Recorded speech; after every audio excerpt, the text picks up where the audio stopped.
नमस्ते दोस्तों, कैसे हैं आप सब। आशा करता हूँ आप सब बहुत अच्छे होंगे।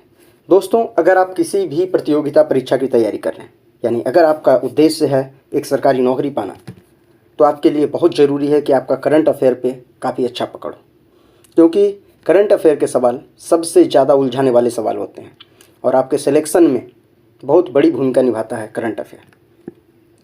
तो फ्रेंड्स, ऐसे में हम आपके लिए दो अलग अलग बुक का संपूर्ण करंट अफेयर अपने चैनल पे करवाने जा रहे हैं। एक है एडुटेरिया का करंट अफेयर और दूसरा है स्पीडी का करंट अफेयर। फ्रेंड्स, इस समय हम एडुटेरिया का जो 6 महीने का करंट अफेयर आया है, यानी अर्धवार्षिकी करंट अफेयर जो लॉन्च हुआ है हाल ही में, उसका पूरा बुक कवर करेंगे। कंप्लीट सॉल्यूशन होगा उसका। आप शुरू से लेकर लास्ट तक सारे पॉइंट्स हम कवर करेंगे, लेकिन चूँकि सारा एक वीडियो में कवर करने में वीडियो का लेंथ बहुत ज़्यादा हो जाएगा, इसलिए हम इसको पार्ट वाइज कवर करेंगे। फ्रेंड्स, आपको बताते चलें कि एडुटेरिया का करंट अफेयर सभी एग्जामिनेशन, चाहे आप किसी भी एग्ज़ाम की तैयारी कर रहे हैं, सेंट्रल गवर्नमेंट की हो या स्टेट गवर्नमेंट की हो, सबके लिए इक्वली इम्पॉर्टेंट है। सभी जगह से इससे काफ़ी अच्छे सवाल देखने को मिल जाते हैं। लेकिन अगर बिहार की बात करें तो बिहार के एग्ज़ाम के लिए तो ये रामबाण साबित होता है। बहुत ही बेहतरीन करंट अफेयर में से एक करंट अफेयर है एडुटेरिया का करंट अफेयर, क्योंकि यहाँ से काफ़ी ज़्यादा सवाल बिहार के अलग अलग एग्ज़ाम, जैसे बिहार पीसीएस या बिहार दरोगा, बिहार एसएससी, इन सब में देखने को मिलता है। आगामी परीक्षाओं को की अगर बात करें, जैसे बिहार में जो शिक्षक की परीक्षा होने वाली है, तो उसके लिए ये करंट अफेयर काफ़ी बेहतरीन रहने वाला है, क्योंकि काफ़ी कंसाइज वे में इसमें चीज़ें दी जाती है और एक सिस्टमेटिक तरीके से इसमें दिया हुआ है। इसलिए इस समय मार्केट में छात्रों के बीच काफ़ी पॉपुलर बना हुआ है। फ्रेंड्स, आइए देखते हैं कि आज हम क्या कवर करेंगे। तो वीडियो के इस फर्स्ट पार्ट में हम कुछ प्रमुख टॉपिक जो कवर करने जा रहे हैं वो है पहला अध्याय फटाफट 100.com। इसमें बेसिकली 100 क्वेश्चंस होते हैं जो काफ़ी इंपॉर्टेंट है। दूसरा, केंद्रीय बजट की बात करेंगे 2023-24 के, जो केंद्रीय बजट लॉन्च हुआ है। 2023 में आयोजित राष्ट्रीय महोत्सव जो है उसको कवर करेंगे। वर्ष 2023 में प्रधानमंत्री मोदी को अलग अलग जो सम्मान मिला है अलग अलग राज्यों से, अलग अलग देश से, इसकी बात करेंगे। केंद्रीय बजट की बात करेंगे। भारत सरकार के आगामी लक्ष्य की बात करेंगे। आर्थिक समीक्षा, भारत की अध्यक्षता के तहत होने वाले G20 बैठक और वर्ष 2023 में प्रमुख स्थानों के नए परिवर्तित नाम। तो कुल मिला के आज हम इसके 9 टॉपिक करने वाले हैं। इसमें टोटल 53 चैप्टर्स हैं, यानी 53 टॉपिक में बांटा हुआ है इस करंट अफेयर को। और इसके अलावा 54th टॉपिक जो है वो है MCQ, जिसमें 50-50 क्वेश्चंस के सेट बनाए हुए हैं। टोटल 12 सेट हैं, यानी 600 क्वेश्चंस हैं। तो आइए बिना किसी देर के हम इस वीडियो को शुरू करते हैं। फ्रेंड्स, इससे पहले कि हम वीडियो में आगे बढ़ें, अगर आपने हमारे चैनल को सब्सक्राइब नहीं किया है तो सब्सक्राइब कर लीजिए और बेल आइकन को दबा लीजिए, क्योंकि आपको इस तरह के वीडियोज़ लगातार इस चैनल पर देखने को मिलेंगे। फ्रेंड्स, सबसे पहला अध्याय जो हमारा है वो है फटाफट 100.com, यानी कि 100 महत्वपूर्ण क्वेश्चन। इसमें क्वेश्चन नंबर 1 है, अपनी इंटरनेट सेवा शुरू करने वाला देश का पहला राज्य कौन सा है, यानी वो कौन राज्य है भारत में जो अपना इंटरनेट सेवा शुरू किया, खुद का इंटरनेट उसका है। तो ये राज्य है केरल। आप जानते हैं केरल का साक्षरता दर भारत में सबसे ज़्यादा है। इसके अलावा केरल के विषय में कुछ और महत्वपूर्ण पॉइंट्स जो लगातार वीडियो में जैसे जैसे आएंगे हम आपको बताते चलेंगे। कुछ एडेड इन्फॉर्मेशन भी आपको दिया जाएगा, सिर्फ करंट अफेयर ही नहीं होगा, कुछ स्टैटिक इन्फॉर्मेशन भी उससे रिलेट करके बताते रहेंगे। दूसरा क्वेश्चन है, भारत का पहला ODF प्लस जिला कौन बना है। ODF का फुल फॉर्म है ओपन डेफिकेशन फ्री, यानी खुले में शौच से मुक्त, ओपन डेफिकेशन फ्री। तो ये बना है वायनाड, केरल का। फ्रेंड्स, ODF यानी ओपन डेफिकेशन फ्री बहुत सारे डिस्ट्रिक्ट हैं, लेकिन हम बात करें ODF प्लस की, तो ODF प्लस का डिस्ट्रिक्ट बना है वायनाड डिस्ट्रिक्ट, केरल। याद करें वायनाड, जहां से राहुल गांधी जी सांसद थे। नेक्स्ट पॉइंट है, सुशासन नियमन को मंजूरी देने वाला भारत का पहला राज्य कौन है। तो सुशासन नियमन को मंजूरी किसने दिया है, तो ये राज्य है महाराष्ट्र। अगला क्वेश्चन है, मनरेगा श्रमिकों के लिए कल्याण कोष स्थापित करने वाला भारत का पहला राज्य कौन है। जो मनरेगा के श्रमिक हैं उनके लिए कल्याण कोष स्थापित किसने किया है, तो केरल ने। तो अभी हमने देखा केरल से जुड़े 3 फैक्ट्स। देश का पहला ODF प्लस जिला केरल का वायनाड जिला। अपनी इंटरनेट केरल ने। मनरेगा श्रमिकों के लिए कल्याण कोष किसने बनाया? केरल ने। एक और फैक्ट आपको बताते चलें फ्रेंड्स कि केरल ने पहली बार पक्षी एटलस यानी बर्ड एटलस जारी किया है, पक्षी के लिए एटलस। नेक्स्ट क्वेश्चन है, संयुक्त राष्ट्र सतत विकास लक्ष्यों के स्थानीयकरण को अपनाने वाला भारत का शहर कौन सा है? आप जानते हैं संयुक्त राष्ट्र का सतत विकास लक्ष्य टोटल 17 लक्ष्य हैं संयुक्त राष्ट्र के, जिसको SDG यानी सस्टेनेबल डेवलपमेंट गोल बोलते हैं। तो इसको स्थानीय तरीके से यानी कि अपने लोकल लेवल पे अपनाने वाला पहला शहर कौन सा है? तो ये है भोपाल। नेक्स्ट क्वेश्चन है, भारत का पहला राज्य जिसने अपने सभी पुलिस जिलों में ड्रोन निगरानी प्रणाली स्थापित किया है, वो कौन सा राज्य है जिसके सभी जिलों में ड्रोन निगरानी प्रणाली स्थापित है? तो वो राज्य है केरल। नेक्स्ट है, भारत का पहला रीडिंग लॉन्च वाला हवाई अड्डा कौन बना है? रीडिंग लॉन्च यानी जहां आप बैठ के पढ़ सकते हैं, ऐसा हवाई अड्डा कौन सा बना है? तो यह है लाल बहादुर शास्त्री अंतर्राष्ट्रीय हवाई अड्डा वाराणसी। वाराणसी से भारत के प्रधानमंत्री वर्तमान सांसद हैं। नेक्स्ट क्वेश्चन है, भारत का पहला राज्य जिसने राइट टू वॉक यानी घूमने का अधिकार लागू किया है, यह है पंजाब। आप कमेंट करके बताएं कि पंजाब के वर्तमान CM और गवर्नर कौन है। नेक्स्ट क्वेश्चन है, जिसने उच्च संस्थानों के लिए संस्थागत रैंकिंग ढांचा शुरू की है, वो राज्य कौन सा है? यानी देश का पहला राज्य जो अपने यहाँ के जो संस्था है उनकी रैंकिंग शुरू की है, तो वो है केरल। जैसे आप जानते हैं कि देश में होता है NIRF यानी नेशनल इंस्टीट्यूशन रैंकिंग फ्रेमवर्क, जिसमें अलग अलग इंस्टीट्यूशन को रैंकिंग दिया जाता है कि नंबर 1 पे कौन होगा, नंबर 2 पे कौन होगा, 3 पे कौन होगा। इसी तरीके से केरल ने भी अपने राज्य के अंदर जो संस्था हैं उनकी रैंकिंग शुरू की है। नेक्स्ट क्वेश्चन है, भारत का पहला अंतर्राष्ट्रीय मल्टी मॉडल लॉजिस्टिक पार्क कहाँ विकसित किया जा रहा है? भारत का पहला अंतर्राष्ट्रीय यानी international multi modal logistic park ये है जोगीघोपा, असम में। अगला क्वेश्चन है फ्रेंड्स कि भारत का पहला under water metro trial run किस शहर में हुआ है? अंडर वाटर यानी कि पानी के बीच से मेट्रो गुजरा है, ये कहाँ हुआ है? तो कोलकाता में। एक्चुअली कोलकाता और हावड़ा के बीच जो हुगली रिवर है, इस रिवर के नीचे से मेट्रो लाइन बिछाई गई है और इसका ट्रायल कंप्लीट हो चुका है। नेक्स्ट क्वेश्चन है, भारत का पहली अंडर सी ट्विन टनल यानी समुद्र के अंदर जो ट्विन टनल बना है, 2 टनल बनाए गए हैं, ये बना है मुंबई में। आप जानते हैं मुंबई में बांद्रा वर्ली जो है, इसको जोड़ने के लिए सी लिंक भी है यानी समुद्र पे पुल बनाए हुए हैं, तो समुद्र में जो टनल बनाया गया है ये बना है मुंबई। नेक्स्ट क्वेश्चन है, माउंट अन्नपूर्णा, यहाँ से तो स्टैटिक क्वेश्चन बन जाएगा कि अन्नपूर्णा पर्वत कहाँ है? तो नेपाल में ये क्वेश्चन। माउंट अन्नपूर्णा यानी नेपाल के माउंट अन्नपूर्णा के शिखर पे पहुंचने वाला पहला भारतीय पुरुष कौन है? तो इनका नाम है अर्जुन वाजपेयी।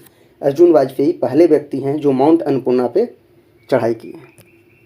नेक्स्ट क्वेश्चन है, भारत की पहली जल मेट्रो को हरी झंडी किस शहर में दिखाई गई? जल मेट्रो को हरी झंडी दिखाई गई है कोचीन में। इससे पहले हमने बात किया था कि अंडर वाटर मेट्रो का ट्रायल रन हुआ है कोलकाता में। तो अंडर वाटर यानी कि वाटर के अंदर जो चला है मेट्रो वो कोलकाता में, लेकिन वाटर के ऊपर यानी जल में जो मेट्रो चल रहा है जल के ऊपर, ये है कोची में। तो इसमें कोई कन्फ्यूजन नहीं होना चाहिए। नेक्स्ट क्वेश्चन है फ्रेंड्स कि भारत का पहला पशु जन्म नियंत्रण प्रशिक्षण केंद्र किस शहर में स्थापित किया जा रहा है? तो इसका सही आंसर है लखनऊ। पहला पशु जन्म नियंत्रण प्रशिक्षण केंद्र लखनऊ में स्थापित किया जा रहा है। नेक्स्ट है, चुनाव आयोग ने किस राज्य के विधानसभा चुनाव में पहली बार वोट फ्रॉम होम विकल्प पेश किया? आप तो जो सुने ही हैं कोरोना के बाद से वर्क फ्रॉम होम का कॉन्सेप्ट, उसी तरह से वोट फ्रॉम होम यानी घर से आप वोट कर सकते हैं, ये लागू किया गया था कर्नाटक के चुनाव में। हाल ही में कर्नाटक के विधानसभा चुनाव में लागू किया गया था। नेक्स्ट क्वेश्चन है, भारत का पहला राज्य जिसने अज्ञात निकायों का DNA डाटाबेस बनाया। अज्ञात निकायों का DNA डाटाबेस बनाने वाला पहला राज्य है हिमाचल प्रदेश। नेक्स्ट क्वेश्चन है, एप्पल कंपनी ने भारत में अपना पहला स्टोर किस शहर में खोला? तो एप्पल का पहला स्टोर मुंबई में खुला था, दूसरा स्टोर दिल्ली में खोला गया है फ्रेंड्स। अगला क्वेश्चन की अगर बात करें तो ये है भारत का पहला 3D मुद्रित यानी 3D प्रिंटेड डाकघर कहाँ है? बेंगलुरु में। भारत का पहला 3D प्रिंटेड डाकघर बेंगलुरु में। वहीं अगर बात करें तो विश्व का पहला 3D प्रिंटेड हिंदू मंदिर ये बनाया जा रहा है तेलंगाना में। नेक्स्ट क्वेश्चन है, भारत की पहली नियो मेट्रो का निर्माण किस शहर में हो रहा है? तो इसका सही आंसर है देहरादून। भारत की पहली neo metro Dehradun. Friends, metro की अगर बात करें तो आप जानते हैं मेट्रो में कई तरह के कॉन्सेप्ट्स हैं, नियो मेट्रो, मेट्रो लाइट, इस तरह से। तो नियो मेट्रो का निर्माण कहाँ किया जा रहा है? देहरादून में। भारत के कई शहरों में मेट्रो सुविधा उपलब्ध है। नेक्स्ट क्वेश्चन है, केंद्रीय स्वास्थ्य मंत्रालय द्वारा शुरू किया गया 75-25 पहल यानी 75-25 इनिशिएटिव किस रोग से संबंधित है? तो आंसर है उच्च रक्तचाप और मधुमेह यानी हाई ब्लड प्रेशर और डायबिटीज से संबंधित है 75-25 पहल। अगला क्वेश्चन है, भारतीय प्रतिस्पर्धा आयोग की पहली महिला अध्यक्ष किसे नियुक्त किया गया है? भारतीय प्रतिस्पर्धा आयोग यानी competition commission of India CCI की पहली महिला अध्यक्ष बनी है रवनीत कौर। नेक्स्ट क्वेश्चन है, बच्चों के लिए डिजिटल स्वास्थ्य कार्ड प्रदान करने वाला भारत का पहला राज्य कौन बना है? उत्तर प्रदेश। उत्तर प्रदेश पहला राज्य है जो बच्चों के लिए डिजिटल स्वास्थ्य कार्ड जारी कर रहा है। फ्रेंड्स, जो इंग्लिश मीडियम के लोग हैं उन्हें भी ज़्यादा परेशानी नहीं हो, इसलिए ज़्यादातर शब्दों का हम इंग्लिश में भी बोल देंगे। नेक्स्ट क्वेश्चन है, कुल रूफ पॉलिसी लॉन्च करने वाला भारत का पहला राज्य कौन है? तेलंगाना। कुल रूफ पॉलिसी यानी रूफ को कुल रखने के लिए कुछ नियम बनाए गए। नेक्स्ट क्वेश्चन है, 100% विद्युतीकृत रेलवे नेटवर्क वाला पहला राज्य कौन है? तो इसका आंसर है हरियाणा। हरियाणा भारत का पहला राज्य है जहां का रेलवे नेटवर्क 100% विद्युतीकृत है, यानी जितनी भी लाइनें हैं हरियाणा में रेलवे ट्रैक सारे इलेक्ट्रीफाइड हैं।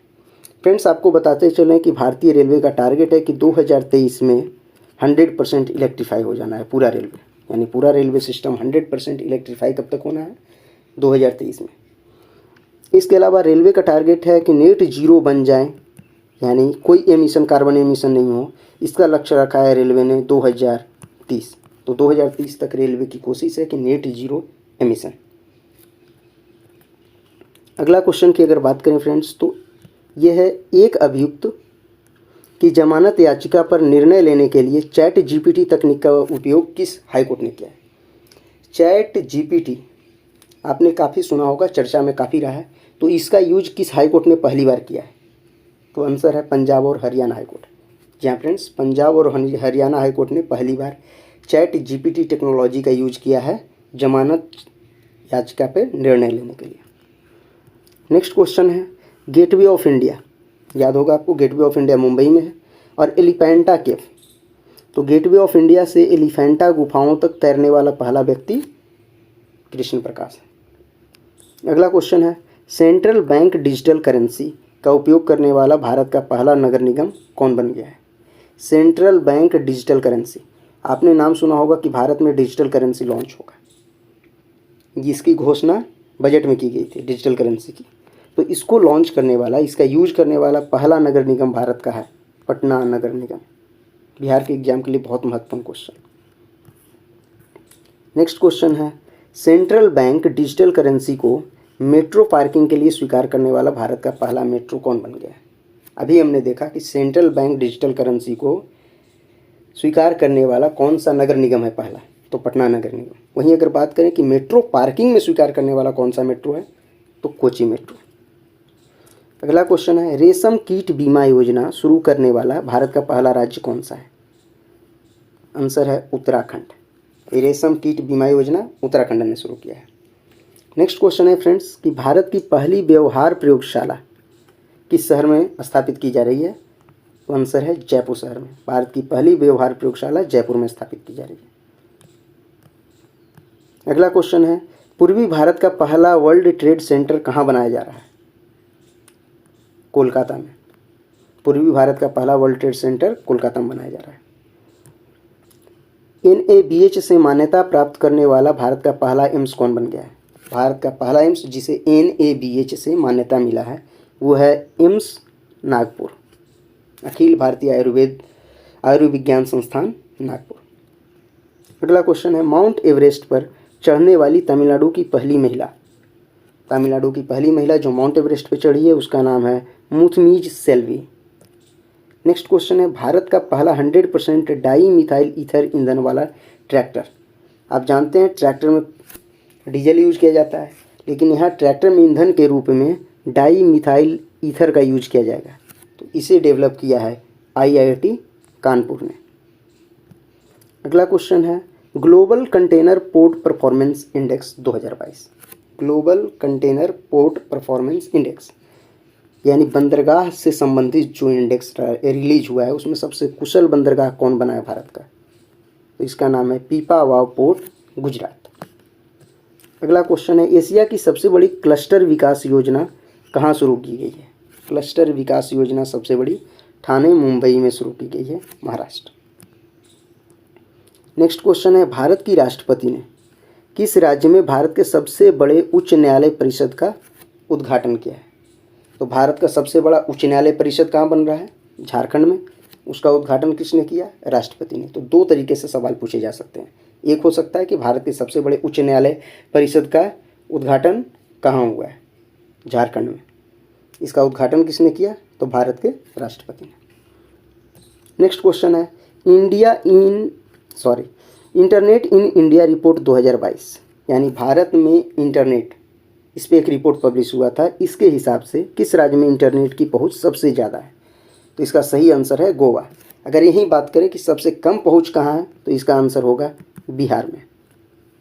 सबसे अधिक इंटरनेट की पहुंच गोवा में और सबसे कम बिहार में। अगला क्वेश्चन है, पूर्वोत्तर का सबसे बड़ा बहुउद्देशीय इंडोर स्टेडियम, पूर्वोत्तर यानी नॉर्थ ईस्ट रीजन का सबसे बड़ा बहुउद्देशीय इंडोर स्टेडियम, बहुउद्देशीय का मतलब है कि जहाँ पे अलग अलग कई खेल होते हैं, तो ये बनाया जा रहा है मेघालय में। नेक्स्ट क्वेश्चन है, शिक्षा मंत्रालय के अनुसार भारत के किस राज्य की साक्षरता दर सबसे कम है? तो सबसे कम साक्षरता दर है बिहार की। यहीं अगर बात करें सबसे अधिक साक्षरता दर की, तो केरल की साक्षरता दर पूरे देश में सबसे ज़्यादा है। नेक्स्ट क्वेश्चन है, सीपरी के रिपोर्ट के अनुसार कौन सा देश वर्ष 2018 से 22 तक विश्व का सबसे बड़ा हथियार आयातक देश बना? पहले तो सीपरी का फुल फॉर्म याद रखें फ्रेंड्स। सीपरी का फुल फॉर्म है Stockholm International Peace Research Institute. SIPRI का रिपोर्ट अगर डिफेंस फील्ड की बात करें तो उसका सबसे अच्छा रिपोर्ट माना जाता है। तो इस रिपोर्ट के हिसाब से 2018 से 2022 के बीच सबसे ज़्यादा हथियार किसने आयात किया है, यानी किसने खरीदा है? तो इसका आंसर है भारत। और सबसे ज़्यादा हथियार निर्यात किसने किया है, यानी बेचा किसने है? तो इसका आंसर है USA यानी संयुक्त राज्य अमेरिका। अगला क्वेश्चन है फ्रेंड, भारत का सबसे बड़ा बैठने वाला हॉकी स्टेडियम कौन बना? हॉकी का स्टेडियम की बात कर रहा है। सबसे बड़ा हॉकी स्टेडियम बना है बिरसा मुंडा अंतर्राष्ट्रीय हॉकी स्टेडियम, राउरकेला। पहले इसका नाम राउरकेला हॉकी स्टेडियम था, बाद में इसका नाम बदल के बिरसा मुंडा अंतर्राष्ट्रीय हॉकी स्टेडियम किया गया। अगर क्रिकेट स्टेडियम की बात करें कि सबसे बड़ा क्रिकेट स्टेडियम कौन है, तो याद रखेंगे नरेंद्र मोदी क्रिकेट स्टेडियम, अहमदाबाद। अगला क्वेश्चन है, भारत का पहला विद्युत तीर्थ गलियारा किस राज्य में बनाया जा रहा है? विद्युत तीर्थ गलियारा ये उत्तराखंड में बनाया जा रहा है। अगला क्वेश्चन की अगर बात करें फ्रेंड्स, तो ये है IQ एयर द्वारा जारी आंकड़ों के अनुसार विश्व का सबसे प्रदूषित शहर कौन है? IQ एयर ने विश्व के प्रदूषित शहरों का आंकड़ा जारी किया है, जिसका सबसे प्रदूषित शहर है लाहौर। इसमें बताएं आपको फ्रेंड्स कि टोटल 20 शहरों में 14 शहर भारत के हैं। अगला क्वेश्चन है, अंतरिक्ष में यात्रा करने वाली सऊदी की पहली महिला कौन बनी? इसका सही आंसर है रियाना बरनावी। सऊदी अरब की पहली महिला जो अंतरिक्ष में यात्रा की है वो है रियाना बरनावी। नेक्स्ट क्वेश्चन है, अंतरिक्ष में यात्रा करने वाले संयुक्त अरब अमीरात के पहले अंतरिक्ष यात्री। इसका सही आंसर है सुल्तान अल नयादी। सुल्तान अल नयादी संयुक्त अरब अमीरात यानी UAE के पहले व्यक्ति हैं जो अंतरिक्ष में गए हैं। नेक्स्ट क्वेश्चन है, अपने नई बनने वाले इमारतों में जीवाश्म ईंधन और प्राकृतिक गैस पर प्रतिबंध लगाने वाला पहला अमेरिकी राज्य कौन है? यानी वो अमेरिका का राज्य जिसने ये ऑर्डर किया है कि जो भी नया मकान बनेगा उसमें जीवाश्म ईंधन यानी फॉसिल फ्यूल और प्राकृतिक गैस पे प्रतिबंध रहेगा। ये है न्यूयॉर्क। तो न्यूयॉर्क में जो भी नई इमारत बनेंगे उसमें जीवाश्म ईंधन और प्राकृतिक गैस पे पूर्णतः प्रतिबंध है। अगला क्वेश्चन है कि किस देश में गर्भपात की गोली को मंजूरी दी गई है? आंसर है जापान। जापान में गर्भपात की गोली को मंजूरी दे दी गई। नेक्स्ट क्वेश्चन है आईआईटी मद्रास किस देश में अपना पहला अंतर्राष्ट्रीय परिसर स्थापित करेगा? तो इसका आंसर है तंजानिया। यहाँ से दो तरीके से क्वेश्चन पूछा जा सकता है फ्रेंड्स। पहला कि भारत अपने देश से बाहर पहला अंतर्राष्ट्रीय आईआईटी कैंपस कहाँ खोलने जा रहा है? Europe, African countries. तो ये आंसर होगा तंजानिया। दूसरा, तंजानिया में भारत का कौन सा आईआईटी अपना कैंपस खोलेगा? तो आईआईटी मद्रास। अगला क्वेश्चन है फ्रेंड्स कि किस देश ने निवेश और रोजगार सृजन को प्रोत्साहित करने के लिए गोल्डन लाइसेंस पहल शुरू की है? तो इसका आंसर है बहरीन। आप कमेंट बॉक्स में बताएं कि बहरीन की राजधानी कहाँ।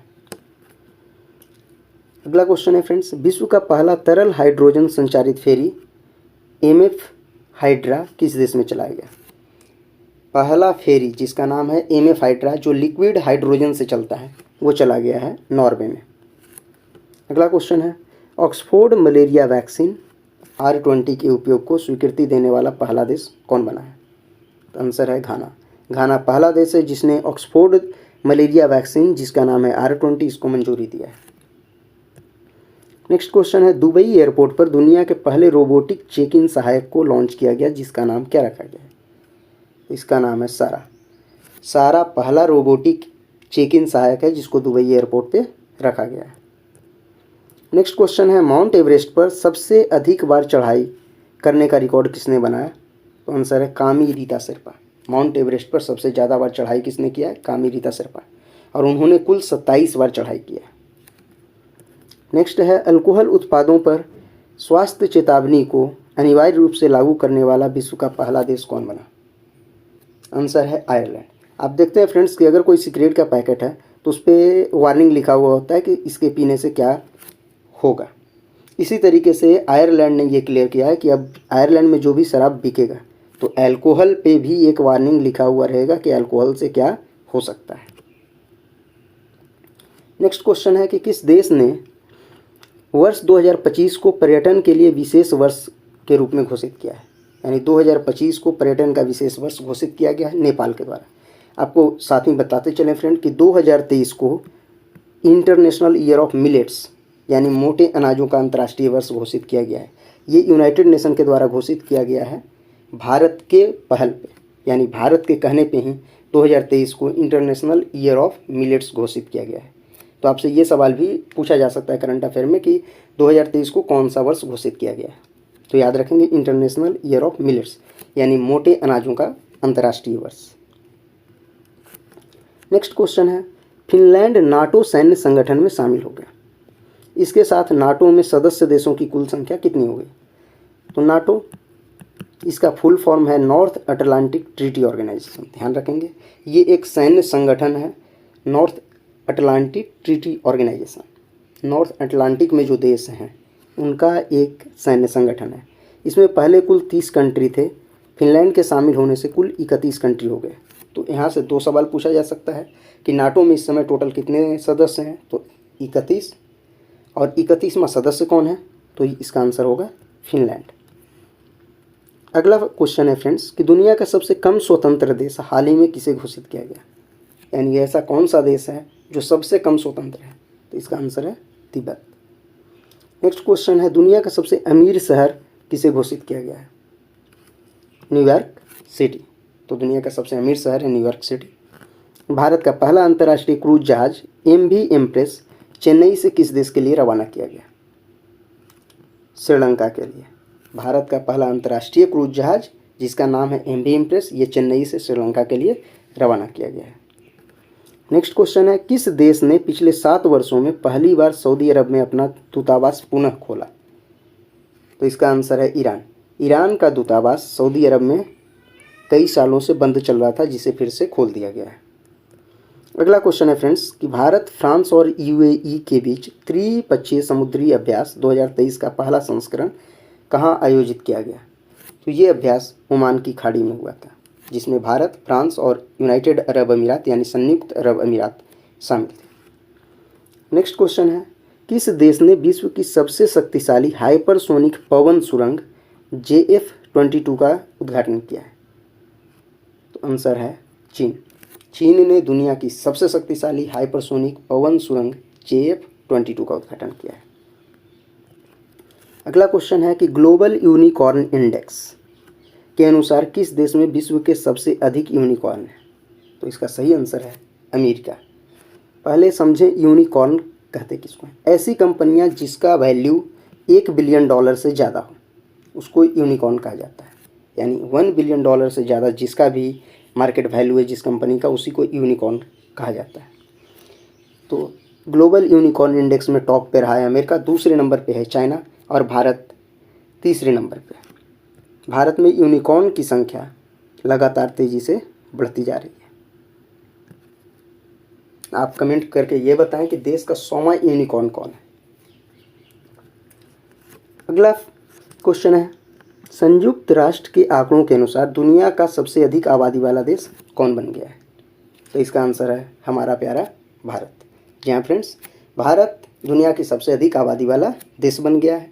चीन दूसरे नंबर पे हो गया है।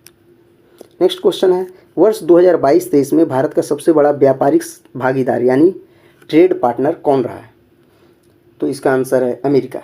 जी हाँ फ्रेंड्स, 2021-22 फिर 22-23 दोनों ही वर्षों में भारत का सबसे बड़ा ट्रेड पार्टनर अमेरिका रहा है। सबसे ज़्यादा अमेरिका के साथ हमारा व्यापार हुआ है, जिसमें आयात और निर्यात दोनों शामिल हैं। यानी दोनों मिला के जो ओवरऑल वैल्यू है वो अमेरिका के साथ ज़्यादा है। दूसरे नंबर पे चाइना का नंबर आता है। नेक्स्ट क्वेश्चन है, विश्व के किस देश में महिला पायलटों का प्रतिशत सबसे अधिक है? यानी सबसे अधिक महिला पायलट किस देश में है? तो उसका आंसर है भारत। जितने महिला पायलट भारत में इतने दुनिया के किसी भी देश में परसेंटेज में नहीं है। अगला क्वेश्चन है, एशिया के सबसे बड़े इंटरनेशनल लिक्विड टेलीस्कोप का उद्घाटन कहाँ किया गया? इसका आंसर है उत्तराखंड। एशिया के सबसे बड़े अंतर्राष्ट्रीय लिक्विड टेलीस्कोप का उद्घाटन उत्तराखंड में किया गया है।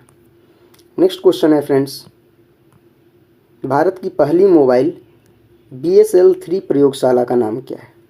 इसका नाम है रामबान। अगला क्वेश्चन है, भारत का पहला क्वांटम कंप्यूटिंग आधारित दूरसंचार नेटवर्क लिंक किस शहर में शुरू किया गया? नई दिल्ली में। क्वांटम कंप्यूटिंग आधारित दूरसंचार नेटवर्क नई दिल्ली में शुरू किया गया। अगला क्वेश्चन है, किस शहर में भारत का सबसे बड़ा स्टेम सेल निर्माण संयंत्र स्थापित किया जा रहा है? तो स्टेम सेल निर्माण संयंत्र हैदराबाद में। किस देश ने विश्व की पहली सैंड बैटरी स्थापित की है? दुनिया का कौन सा देश है जहां पहली बार सैंड बैटरी स्थापित किया गया? तो इसका आंसर है फिनलैंड। अगला क्वेश्चन है, इसरो ने स्नातक और स्नातकोत्तर छात्रों को अंतरिक्ष विज्ञान एवं प्रौद्योगिकी संबंधी प्रारंभिक परीक्षण देने के लिए किस कार्यक्रम की शुरुआत की है? यानी इसरो के द्वारा एक कार्यक्रम शुरू किया गया है जिसमें अंडर ग्रेजुएट और पोस्ट ग्रेजुएट के छात्र अंतरिक्ष विज्ञान से संबंधित और टेक्नोलॉजी से संबंधित प्रशिक्षण प्राप्त कर सकते हैं। तो इसका नाम है स्टार्ट कार्यक्रम। तो आपसे सवाल पूछा जा सकता है, स्टार्ट कार्यक्रम किसने शुरू किया है? तो इसरो ने। दूसरा पूछा ये जा सकता है कि स्टार्ट कार्यक्रम किसके लिए है? तो स्नातक और स्नातकोत्तर छात्रों के लिए। अगला क्वेश्चन है, भारतीय नौसेना ने कलवरी श्रेणी के किस छठी और अंतिम पनडुब्बी का समुद्री परीक्षण किया है? तो पहले ये क्लियर रखें कि कलवरी श्रेणी के तहत भारत कुल 6 पनडुब्बी बना रहा है, जिसका आखिरी यानी छठा पनडुब्बी का नाम वागसीर है। इससे पहले 5 पनडुब्बियों को समुद्री परीक्षण किया जा चुका है और सेना में शामिल किया गया है। तो आप कमेंट बॉक्स करके बताएं कि कलवरी श्रेणी के 5 पनडुब्बी का नाम क्या क्या है। अगला क्वेश्चन है फ्रेंड्स कि केन्या का अपना पहला पृथ्वी अवलोकन उपग्रह का नाम क्या है? ताइफा-1। इसमें आपको सवाल इस तरह से पूछा जा सकता है कि ताइफा-1 कहाँ का पृथ्वी अवलोकन उपग्रह है? तो इसका आंसर होगा केन्या। नेक्स्ट क्वेश्चन है, दुनिया के सबसे बड़े और शक्तिशाली रॉकेट स्टारशिप को किसने लॉन्च किया है? तो स्पेस एक्स कंपनी ने। स्पेस एक्स कंपनी ने दुनिया के सबसे शक्तिशाली और सबसे बड़े रॉकेट स्टारशिप को लॉन्च किया है। फ्रेंड्स कमेंट बॉक्स में बताएं कि स्पेस एक्स कंपनी के CEO कौन है। नेक्स्ट क्वेश्चन है, किस अंतरिक्ष एजेंसी के यात्रियों ने अंतरिक्ष उड़ान का निर्माण किया है? जिसमें जिनिया फूल के पौधे की खेती की गई है? यानी किस अंतरिक्ष एजेंसी ने अंतरिक्ष उद्यान का निर्माण किया जिसमें जिनिया फूल के पौधे की खेती की गई है? तो ये है नासा। नासा वाले भी ही ऐसा काम कर सकते हैं, तरह तरह की चीज़ें। अगला क्वेश्चन है फ्रेंड्स, बिपरजॉय तूफान ने भारत के किस राज्य के तट से सबसे पहले टकराया? हाल ही में बिपरजॉय तूफान आया था जो गुजरात के तट से सबसे पहले टकराया। गुजरात से टकराने के बाद ये तूफान आगे बढ़ा और राजस्थान और एमपी के हिस्सों में पहुंचा। नेक्स्ट क्वेश्चन इसी से बनता है कि बिपरजॉय तूफान ये नाम किसने दिया था? तो इसका आंसर होगा बांग्लादेश ने। जी हाँ फ्रेंड्स, बांग्लादेश के द्वारा इस तूफान का नाम दिया गया था। अगला क्वेश्चन है, विश्व की पहली फ्रेंचाइजी आधारित शतरंज लीग ग्लोबल चेस लीग 2023 किस देश में आयोजित की गई? तो आंसर है दुबई, संयुक्त अरब अमीरात में। नेक्स्ट क्वेश्चन है, गोल्डन ग्लोब रेस को पूरा करने वाला पहला एशियाई कौन बने? अभिलाष टॉमी।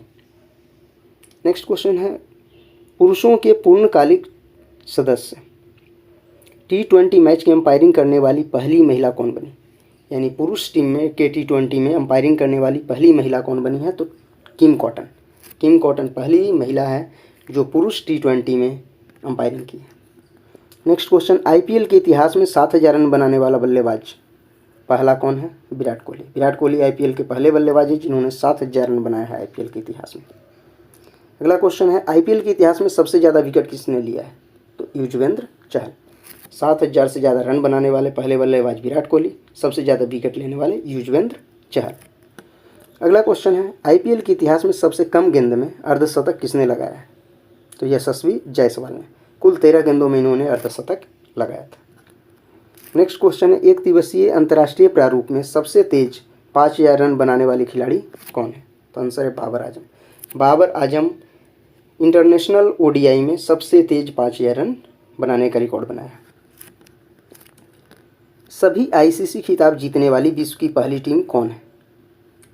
आंसर है ऑस्ट्रेलिया। ऑस्ट्रेलिया पहली टीम है विश्व की जिसने ICC के सभी खिताब को जीता है। अगला क्वेश्चन है, जेवलिन थ्रो में विश्व के नंबर 1 खिलाड़ी कौन बने हैं? नीरज चोपड़ा। आप जानते हैं जेवलिन थ्रो में इन्होंने गोल्ड मेडल भी जीता था। आप कमेंट करके बताएं कि वो किस खेल में गोल्ड मेडल जीते थे।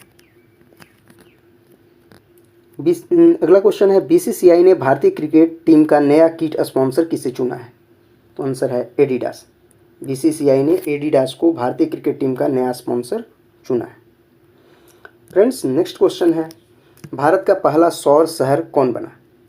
यानी वो शहर जो पूरी तरह से सोलर पावर्ड होगा। उसका आंसर है सांची। सांची मध्य प्रदेश में है। सांची स्तूप के लिए काफ़ी फेमस है।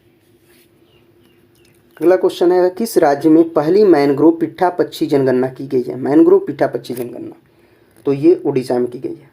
इस तरह के क्वेश्चन में थोड़ा ध्यान ये भी रखना है कि मैनग्रोव कहाँ कहाँ पाया जाता है। तो कई ऐसे राज्य होंगे जो पहले से ही छट जाएंगे ऑप्शन से। नेक्स्ट क्वेश्चन है फ्रेंड्स, कि जल बजट तैयार करने वाला पहला राज्य कौन है? तो इसका आंसर है केरल।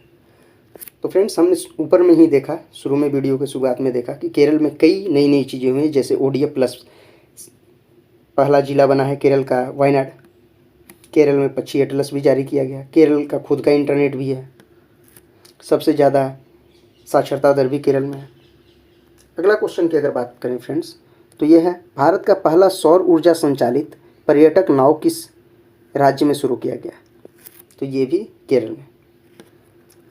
आपको एक और क्वेश्चन बताते चले फ्रेंड्स, कि भारत का पहला सौर गांव, सौर शहर तो हमने देख लिया कि सांची में है, सौर गांव जो बना है वो है मोढेरा, गुजरात में। जी हाँ फ्रेंड्स, मोढेरा गुजरात में।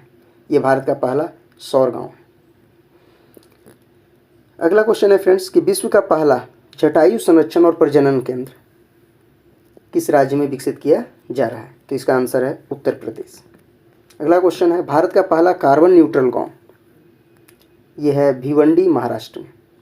नेक्स्ट क्वेश्चन है, एशिया की सबसे बड़ी अंडर वाटर हाइड्रोकार्बन पाइपलाइन, यानी पानी के नीचे हाइड्रोकार्बन की जो पाइपलाइन है वो सबसे बड़ी एशिया की कहाँ है? तो ब्रह्मपुत्र नदी के नीचे बनाया जा रहा है। नेक्स्ट क्वेश्चन है, भारत में सबसे ज़्यादा जैव विविधता विरासत पार्क किस राज्य में है? तो आंसर है पश्चिम बंगाल। सबसे ज़्यादा जैव विविधता विरासत पार्क पश्चिम बंगाल में। अगला क्वेश्चन है, जल शक्ति मंत्रालय के अनुसार किस राज्य में तालाबों और जलाशयों की संख्या सबसे अधिक है? तो आंसर है पश्चिम बंगाल। पश्चिम बंगाल में सबसे ज़्यादा तालाब और जलाशय हैं। जो जल शक्ति मंत्रालय के द्वारा इस बार वाटर का जनगणना हुआ था, वाटर बॉडीज का, उसमें ये बात सामने आया। टॉप 100 का ये आखिरी सवाल है फ्रेंड्स कि जल शक्ति मंत्रालय के अनुसार किस राज्य में झीलों की संख्या सबसे अधिक है? तो सबसे ज़्यादा झील है तमिलनाडु में और सबसे ज़्यादा तालाब और जलाशय है पश्चिम बंगाल में। फ्रेंड्स, अब दूसरे चैप्टर जो है इस एजुटेरिया बुक का, इस पे चलते हैं। ये है कि बजट 2023-24 में कुछ महत्वपूर्ण शब्द जो आए हैं उनका पूर्ण रूप। तो सबसे पहला शब्द है लाइफ, LIFE। इसका फुल फॉर्म है लाइफ स्टाइल फॉर इन्वायरमेंट। ये भारत के प्रधानमंत्री के द्वारा लॉन्च किया गया था। उनका कहना था कि हमारा लाइफ स्टाइल भी इन्वायरमेंट के बिल्कुल अनुरूप होना चाहिए, ऐसा हो जिससे हम इन्वायरमेंट को मिनिमम लॉस पहुंचाएं। नेक्स्ट है UIDF। इसका फुल फॉर्म है अर्बन इंफ्रास्ट्रक्चर डेवलपमेंट फंड।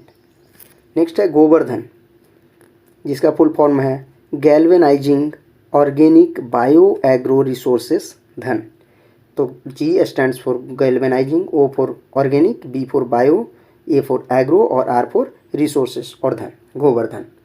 आपको ये बता चलें कि भारत का सबसे बड़ा गोवर्धन षड्यंत्र मध्य प्रदेश के इंदौर में लगाया गया है। अगला है PM प्रणाम।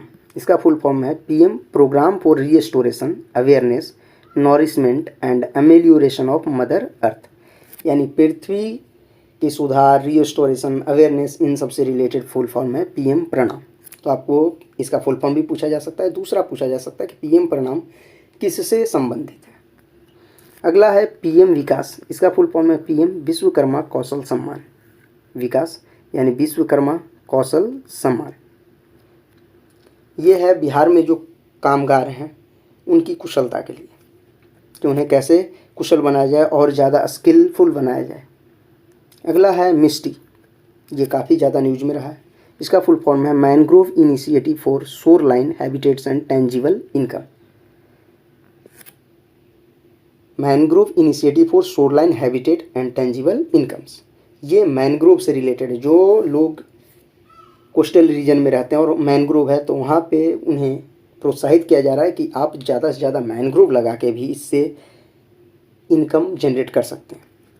और मैनग्रोव का क्या योगदान है हमारे लिए, इस पर उनके साथ लगातार चर्चाएं की जाती है। अगला है पैक्स। इसका फुल फॉर्म है प्राइमरी एग्रीकल्चरल क्रेडिट सोसाइटीज। आप जानते हैं पैक्स, बिहार में काफ़ी ज़्यादा पैक्स चर्चा में रहता है। नेक्स्ट क्वेश्चन है भारत श्री। इसका फुल फॉर्म है Bharat shared repository of inscriptions. Inscription यानी जो अभिलेख हैं उनका रिपोजिटरी। नेक्स्ट है LGD यानी लैब ग्रोन डायमंड्स, ऐसे डायमंड जो लैब में बनाए जा रहे हैं। Jam Jan Dhan Aadhaar mobile. Jam तो काफ़ी ज़्यादा चर्चा में रहता है जैम सीडिंग को लेकर कि जनधन आधार मोबाइल। ये फ्रेंड्स, अब तीसरा चैप्टर में चलते हैं जो है कि 2023 में जो आयोजित किए गए राष्ट्रीय महोत्सव उससे रिलेटेड। पहला है राजा कृषि महोत्सव। ये आयोजित किया गया है ओडिशा में। कब आयोजित किया गया, इससे सवाल जनरली नहीं पूछे जाते हैं, इसलिए हम ये याद रखेंगे कि कौन सा महोत्सव या त्यौहार कहाँ मनाया गया है। नेक्स्ट है पहला जनजातीय खेल महोत्सव। ये मनाया गया है भुवनेश्वर में। लेवेंडर महोत्सव ये जम्मू कश्मीर में। इसको याद रखने का सिंपल तरीका है, लेवेंडर की खेती जम्मू कश्मीर के भदरवा में होती है। तो जो जम्मू कश्मीर का भदरवा रीजन है वहीं लेवेंडर होता है, तो जहाँ लेवेंडर होगा वहीं लेवेंडर महोत्सव होगा, सिंपल। तो लेवेंडर महोत्सव जम्मू कश्मीर में। अगला है बिहान मेला, जो कौंद जनजाति के द्वारा आयोजित किया गया है, वो है ओडिशा में। नेक्स्ट है मोनलम चैनमू फेस्टिवल, ये लद्दाख में। अगला है माता खीर भवानी मेला। खीर भवानी मेला जम्मू कश्मीर में कश्मीरी हिंदुओं के द्वारा, बेसिकली कश्मीरी पंडितों के द्वारा मनाया जाता है। नेक्स्ट है थावे महोत्सव। तो थावे महोत्सव गोपालगंज बिहार में, क्योंकि वहाँ थावे माता का मंदिर है। नेक्स्ट है गज उत्सव। गज यानी हाथी। तो गज उत्सव मनाया गया है काजीरंगा राष्ट्रीय उद्यान असम में। यहाँ से एक सवाल ये भी आ जाएगा, काजीरंगा राष्ट्रीय उद्यान कहाँ है, ये एक स्टडी क्वेश्चन। अगला है मतुआ धर्म महामेला, पश्चिम बंगाल में मनाया गया है। सियांग उनिंग महोत्सव अरुणाचल प्रदेश में मनाया गया है। भूमची महोत्सव, जी हाँ फ्रेंड्स, भूमचू महोत्सव सिक्किम में मनाया गया है। राष्ट्रीय युवा संसद महोत्सव नई दिल्ली में मनाया गया है। काला घोड़ा कला महोत्सव मुंबई में मनाया गया है। वहीं अगर आदि महोत्सव की बात करें तो आदि महोत्सव का आयोजन नई दिल्ली में किया गया है। इसके अलावा राष्ट्रीय संस्कृति महोत्सव मुंबई और बीकानेर 2 जगहों पे हुआ है। तो इससे सवाल नॉर्मली नहीं पूछता है, क्योंकि राष्ट्रीय संस्कृति महोत्सव हर एक कुछ दिनों पे आयोजित किए जाते हैं। अगला है खजुराहो नृत्य महोत्सव। तो खजुराहो कहाँ है? मध्य प्रदेश, तो इसका आंसर हो जाएगा मध्य प्रदेश। नेक्स्ट है एलोरा अजंता अंतर्राष्ट्रीय महोत्सव। एलोरा अजंता दोनों ही महाराष्ट्र में, तो ये महोत्सव भी महाराष्ट्र में। नेक्स्ट है ऑरेंज फेस्टिवल, कोहिमा नागालैंड में। नेक्स्ट है ओरग्या उत्सव, अरुणाचल प्रदेश में। नेक्स्ट है अंतर्राष्ट्रीय पतंग महोत्सव। आप जानते हैं पतंग महोत्सव हमेशा अहमदाबाद में मनाया जाता है हर साल, और ये मनाया जाता है 14 जनवरी को। नेक्स्ट है गंगा सागर मेला, पश्चिम बंगाल। गंगा सागर तीर्थ स्थान के रूप में काफ़ी प्रसिद्ध है। नेक्स्ट है मेला माघी, ये पंजाब में। विज्ञान साहित्य महोत्सव भोपाल में। अवतार महोत्सव राजस्थान में। परशुराम कुंड महोत्सव अरुणाचल प्रदेश में। इससे सवाल ये भी बनता है कि परशुराम कुंड कहाँ है, तो इसका आंसर होगा अरुणाचल प्रदेश। फ्रेंड्स, अब अगला जो टॉपिक है, यानी कि चैप्टर नंबर 4 जो इसका है, उसमें है कि नरेंद्र मोदी को विभिन्न देशों से जो राजकीय सम्मान मिला है उससे रिलेटेड सवाल। तो आइए देखते हैं। सबसे पहला है मिस्र ने जो दिया है उसका नाम है ऑर्डर ऑफ द नाइल। ये मिला है इनको जून 2023 में।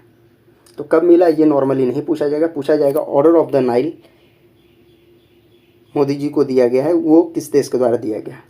तो मिस्र। याद रखने का बहुत सिंपल तरीका है, नाइल रिवर यानी नील नदी कहाँ है? मिस्र में। स्टैटिक क्वेश्चन में ये भी बनता है कि नील नदी की देन का किसे कहा जाता है? तो आंसर है मिस्र। अगला है companion of the order of लोगोहू। ये दिया गया है पापुआ न्यू गिनी के द्वारा। नेक्स्ट है companion of the order of Fiji. तो नाम में ही है फिजी, तो ये दिया गया है फिजी के द्वारा। नेक्स्ट है Ebakl award by the Republic of Palau. तो पलाऊ रिपब्लिक के द्वारा दिया गया, यानी पलाऊ गणराज्य के द्वारा। फ्रेंड्स, आपको बताते चलें कि पिछले 9 सालों में भारतीय प्रधानमंत्री मोदी जी को विश्व के विभिन्न 13 देशों द्वारा सर्वोच्च राजकीय सम्मान दिया जा चुका है। तो कुल मिलाकर 13 देश के द्वारा मोदी जी को इस तरह का सम्मान दिया जा चुका है। फ्रेंड्स, चैप्टर नंबर 5 है केंद्रीय बजट 2023-24 से संबंधित। तो आइए इसको देखते हैं। पहला पॉइंट है केंद्रीय बजट 2023-24 को वित्त मंत्री निर्मला सीतारमण ने 1 फरवरी को संसद में पेश किया। यह अमृतकाल में पहला बजट है। तो पॉइंट 1 ये है कि केंद्रीय बजट को पेश कब किया गया? तो 1 फरवरी को। अमृतकाल का ये पहला बजट है। किसके द्वारा पेश किया गया? तो फाइनेंस मिनिस्टर निर्मला सीतारमण के द्वारा। अगला पॉइंट है अमृतकाल के विजन सशक्त एवं समावेशी अर्थव्यवस्था को हासिल करने के लिए आर्थिक एजेंडों में 3 चीज़ों पर ध्यान केंद्रित किया गया। तो हर बजट का कुछ अपना मेन थीम होता है, तो इस बार का 3 थीम है। पहला है नागरिकों, विशेषकर युवा वर्ग को अपनी आकांक्षाओं की पूर्ति के लिए पर्याप्त अवसर उपलब्ध कराना, यानी नागरिकों को पर्याप्त अवसर उपलब्ध कराना जिससे वो जीवन में आगे बढ़ सके। दूसरा है विकास और रोजगार सृजन पर विशेष ध्यान देना, विकास कैसे हो और रोजगार ज़्यादा से ज़्यादा कैसे क्रिएट हो, क्योंकि बेरोजगारी की समस्या हमारे देश में बहुत ज़्यादा होती है। तीसरा है बृहद आर्थिक सुस्थिरता को सुदृढ़ करना, यानी इकोनॉमिक ग्रोथ हो जो ज़्यादा भी हो और स्टेबल भी हो, स्टेबल इकोनॉमिक ग्रोथ होना चाहिए। नेक्स्ट पॉइंट है अमृतकाल भारत एट 100 तक की हमारी यात्रा के दौरान निम्नलिखित 4 मौके रूपांतरकारी हो सकते हैं। पहला है महिलाओं को आर्थिक सशक्तिकरण, यानी महिला को क्या है आर्थिक रूप से सशक्त बनाना है, मजबूत बनाना है। इसके लिए दीनदयाल अंत्योदय योजना चलाया जा रहा है, जिसमें राष्ट्रीय ग्रामीण आजीविका मिशन के तहत 81 लाख स्वयं सहायता समूह यानी सेल्फ हेल्प ग्रुप को बड़े उत्पादन उद्यमों में परिवर्तित करने का लक्ष्य रखा गया है। क्योंकि सेल्फ हेल्प ग्रुप में महिलाएं काफ़ी ज़्यादा संख्या में जुड़ी हुई हैं, तो अगर सेल्फ हेल्प ग्रुप वो बड़े उद्यम में तब्दील हो जाता है तो उससे महिलाओं को रोजगार मिलेगा और महिलाएं आर्थिक तौर पे सशक्त होंगी। दूसरा है पीएम विश्वकर्मा कौशल सम्मान, यानी पीएम विकास। इसका फुल फॉर्म हमने आगे भी देखा था कि पीएम विकास ये पारंपरिक कारीगर और शिल्पकार को वित्तीय सहायता देना है, कौशल प्रशिक्षण देना है और जानकारी देना है, जिससे कि उनका जो प्रोडक्ट है वो और भी ज़्यादा मार्केट कॉम्पिटिटिव हो सके, मार्केट में उस प्रोडक्ट की डिमांड बढ़े। नेक्स्ट है तीसरा पॉइंट जो है वो है पर्यटन में अपार संभावनाओं का उपयोग करना। आप जानते हैं पर्यटन की फील्ड में भारत में काफ़ी ज़्यादा संभावनाएं हैं, लेकिन हमारे यहाँ पर्यटन को पूरी तरह से टैप नहीं किया गया। पर्यटन का जो पोटेंशियल है यानी टूरिज्म पोटेंशियल, उसको टैप नहीं कर सके। नेक्स्ट है हरित विकास, जो कि विविध क्षेत्रों में ऊर्जा के कुशल उपयोग और हरित रोजगार सुनिश्चित करेगा। हरित विकास क्योंकि ग्रीन डेवलपमेंट का लगातार डिमांड चल रहा है क्लाइमेट चेंज को देखते हुए। नेक्स्ट पॉइंट है कि केंद्रीय बजट 2023-24 के अनुसार चालू वित्त वर्ष में भारत की आर्थिक विकास दर 7% रहने का अनुमान है। यानी सवाल पूछा जाएगा केंद्रीय बजट के हिसाब से 2023-24 में आर्थिक विकास दर कितना रहने का अनुमान है, तो आंसर है 7%। कुल बजट का आकार जो है वो है 45,03,97 करोड़ का बजट है। नेक्स्ट कुछ इंपॉर्टेंट पॉइंट है जो डेफिसिट से रिलेटेड है, ये सवाल जरूर पूछे जाते हैं। तो है फिस्कल डेफिसिट यानी राजकोषीय घाटा, तो ये जीडीपी का 5.9% रहने का अनुमान है। कुल 17,86,816 करोड़। इसका मतलब हुआ कि भारत सरकार को जीडीपी का 5.9% बोरो करने की ज़रूरत है, यानी लोन लेने का, उधार लेने का ज़रूरत है।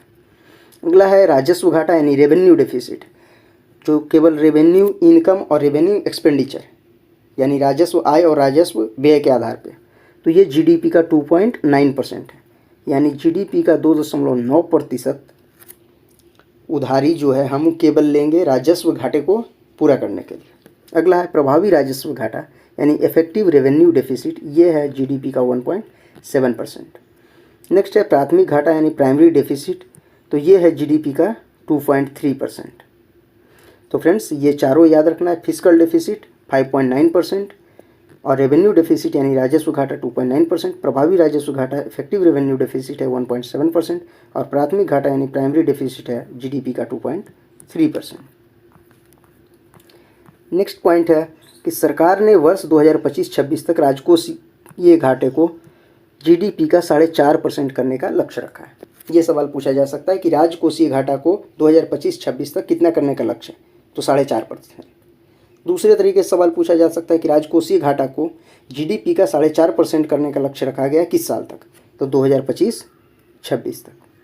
नेक्स्ट है कि राज्यों को जीएसडीपी के 3.5% के राजकोषीय घाटे की अनुमति होगी, जिसका 0.5% विद्युत क्षेत्र में सुधार से जोड़ा जाएगा। अगला है कि राजकोषीय घाटा 2023-24 में वो 17,86,816 करोड़ है। यानी इस बार सरकार को इतना रुपया खर्च या उधार लेना पड़ेगा। तो 2023-24 में सरकार को 17,87,000 रुपया लगभग उधार लेने की ज़रूरत है।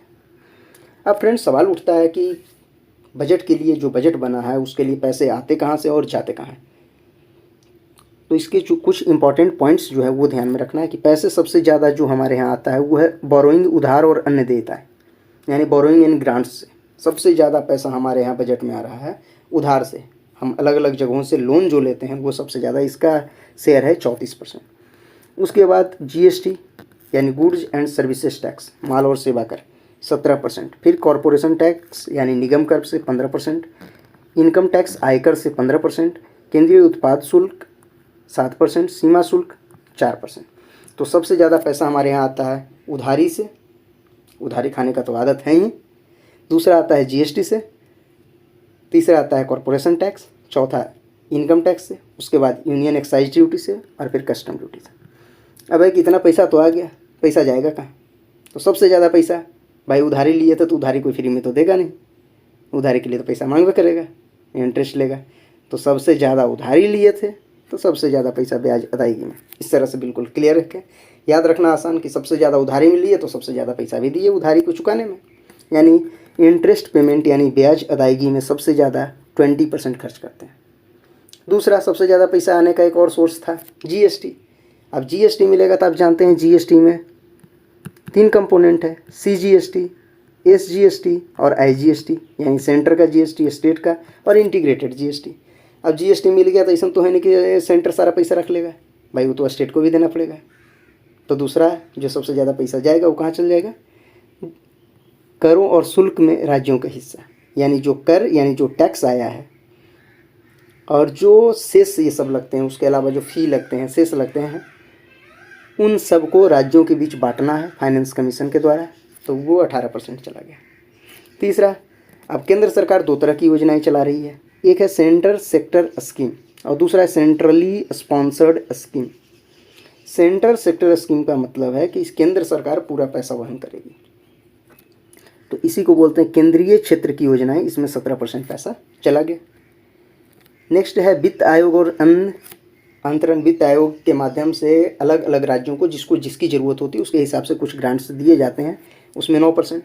फिर है केंद्र प्रायोजित योजनाएं यानी सेंट्रली स्पॉन्सर्ड स्कीम। केंद्र प्रायोजित योजनाएं जिसमें केंद्र का भी पैसा लगता है और राज्य का भी पैसा।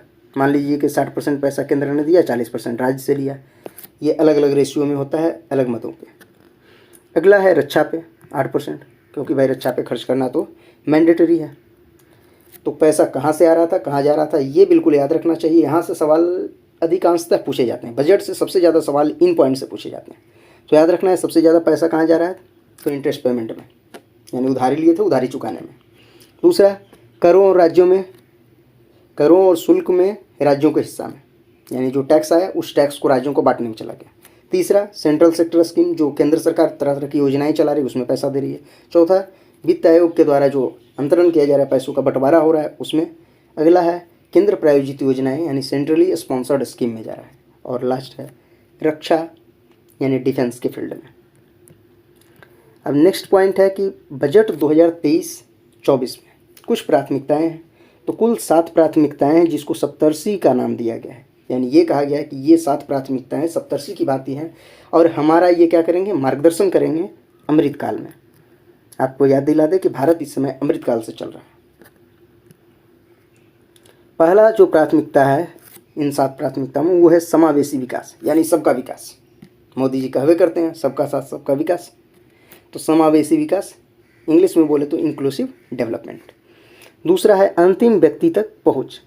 आप सुनते हैं कि पैसा चलता है केंद्र से और बीच में गायब हो जाता है, जाता कहाँ है। तो सरकार की कोशिश है कि ये पैसा जहाँ से चल रहा है और जिसके लिए चल रहा है बिल्कुल उस तक पहुँच सके, यानी जो बेनिफिशियरी है वहाँ तक पहुँच जाता है, अंतिम व्यक्ति तक पहुँच। तीसरा है अवसंरचना एवं निवेश। अवसंरचना यानी इंफ्रास्ट्रक्चर, क्योंकि बिना इंफ्रास्ट्रक्चर के तो कुछ होने वाला है नहीं, तो इंफ्रास्ट्रक्चर पे काफ़ी फोकस रखना है। निवेश यानी इन्वेस्टमेंट। नेक्स्ट है चौथा जो हमारा प्राथमिकता है सप्तऋषि का, वो है सक्षमता को सामने लाना। आप जानते हैं हमारे देश के युवा बहुत सक्षम है, क्षमता की कोई कमी है नहीं। जौन काम अमेरिका वाले, रसिया वाले, चाइना वाले 1000 रुपया में करेंगे वो काम हमारे यहाँ वाले 200 में करके निपट लेंगे और उससे बढ़िया भी कर लेंगे कई बार। तो क्षमताओं की कमी नहीं है, अंतर ये है कि हमारे यहाँ क्षमताओं को सामने लाया नहीं गया है। तो जो चौथा प्राथमिकता है वो है सक्षमता को सामने लाना। पांचवा प्राथमिकता है हरित विकास यानी ग्रीन डेवलपमेंट, क्योंकि क्लाइमेट चेंज हो रहा है, फॉसिल फ्यूल पे रोक लगाना है। इन्वायरमेंट जो कार्बन डाइऑक्साइड ये सब रिलीज किए जा रहे हैं, इन गैसों को रोकना भी है। तो इसके लिए ज़रूरी है कि आप ग्रीन डेवलपमेंट पे बात करें, ग्रीन एनर्जी की बात करें, ग्रीन इंफ्रास्ट्रक्चर, सब कुछ ग्रीन। छठा प्राथमिकता है युवा शक्ति।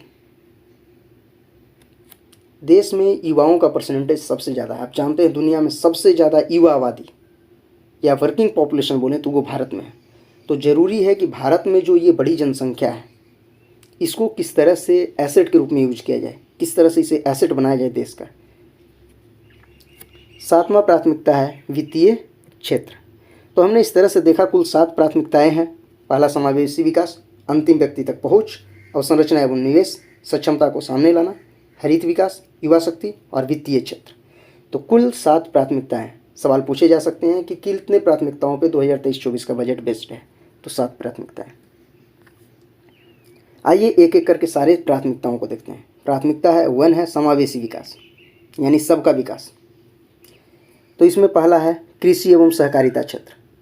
कृषि के लिए डिजिटल पब्लिक इंफ्रास्ट्रक्चर का निर्माण किया जा रहा है, यानी डिजिटल तरीके से एग्रीकल्चर में काफ़ी योगदान दिया जा सकता है।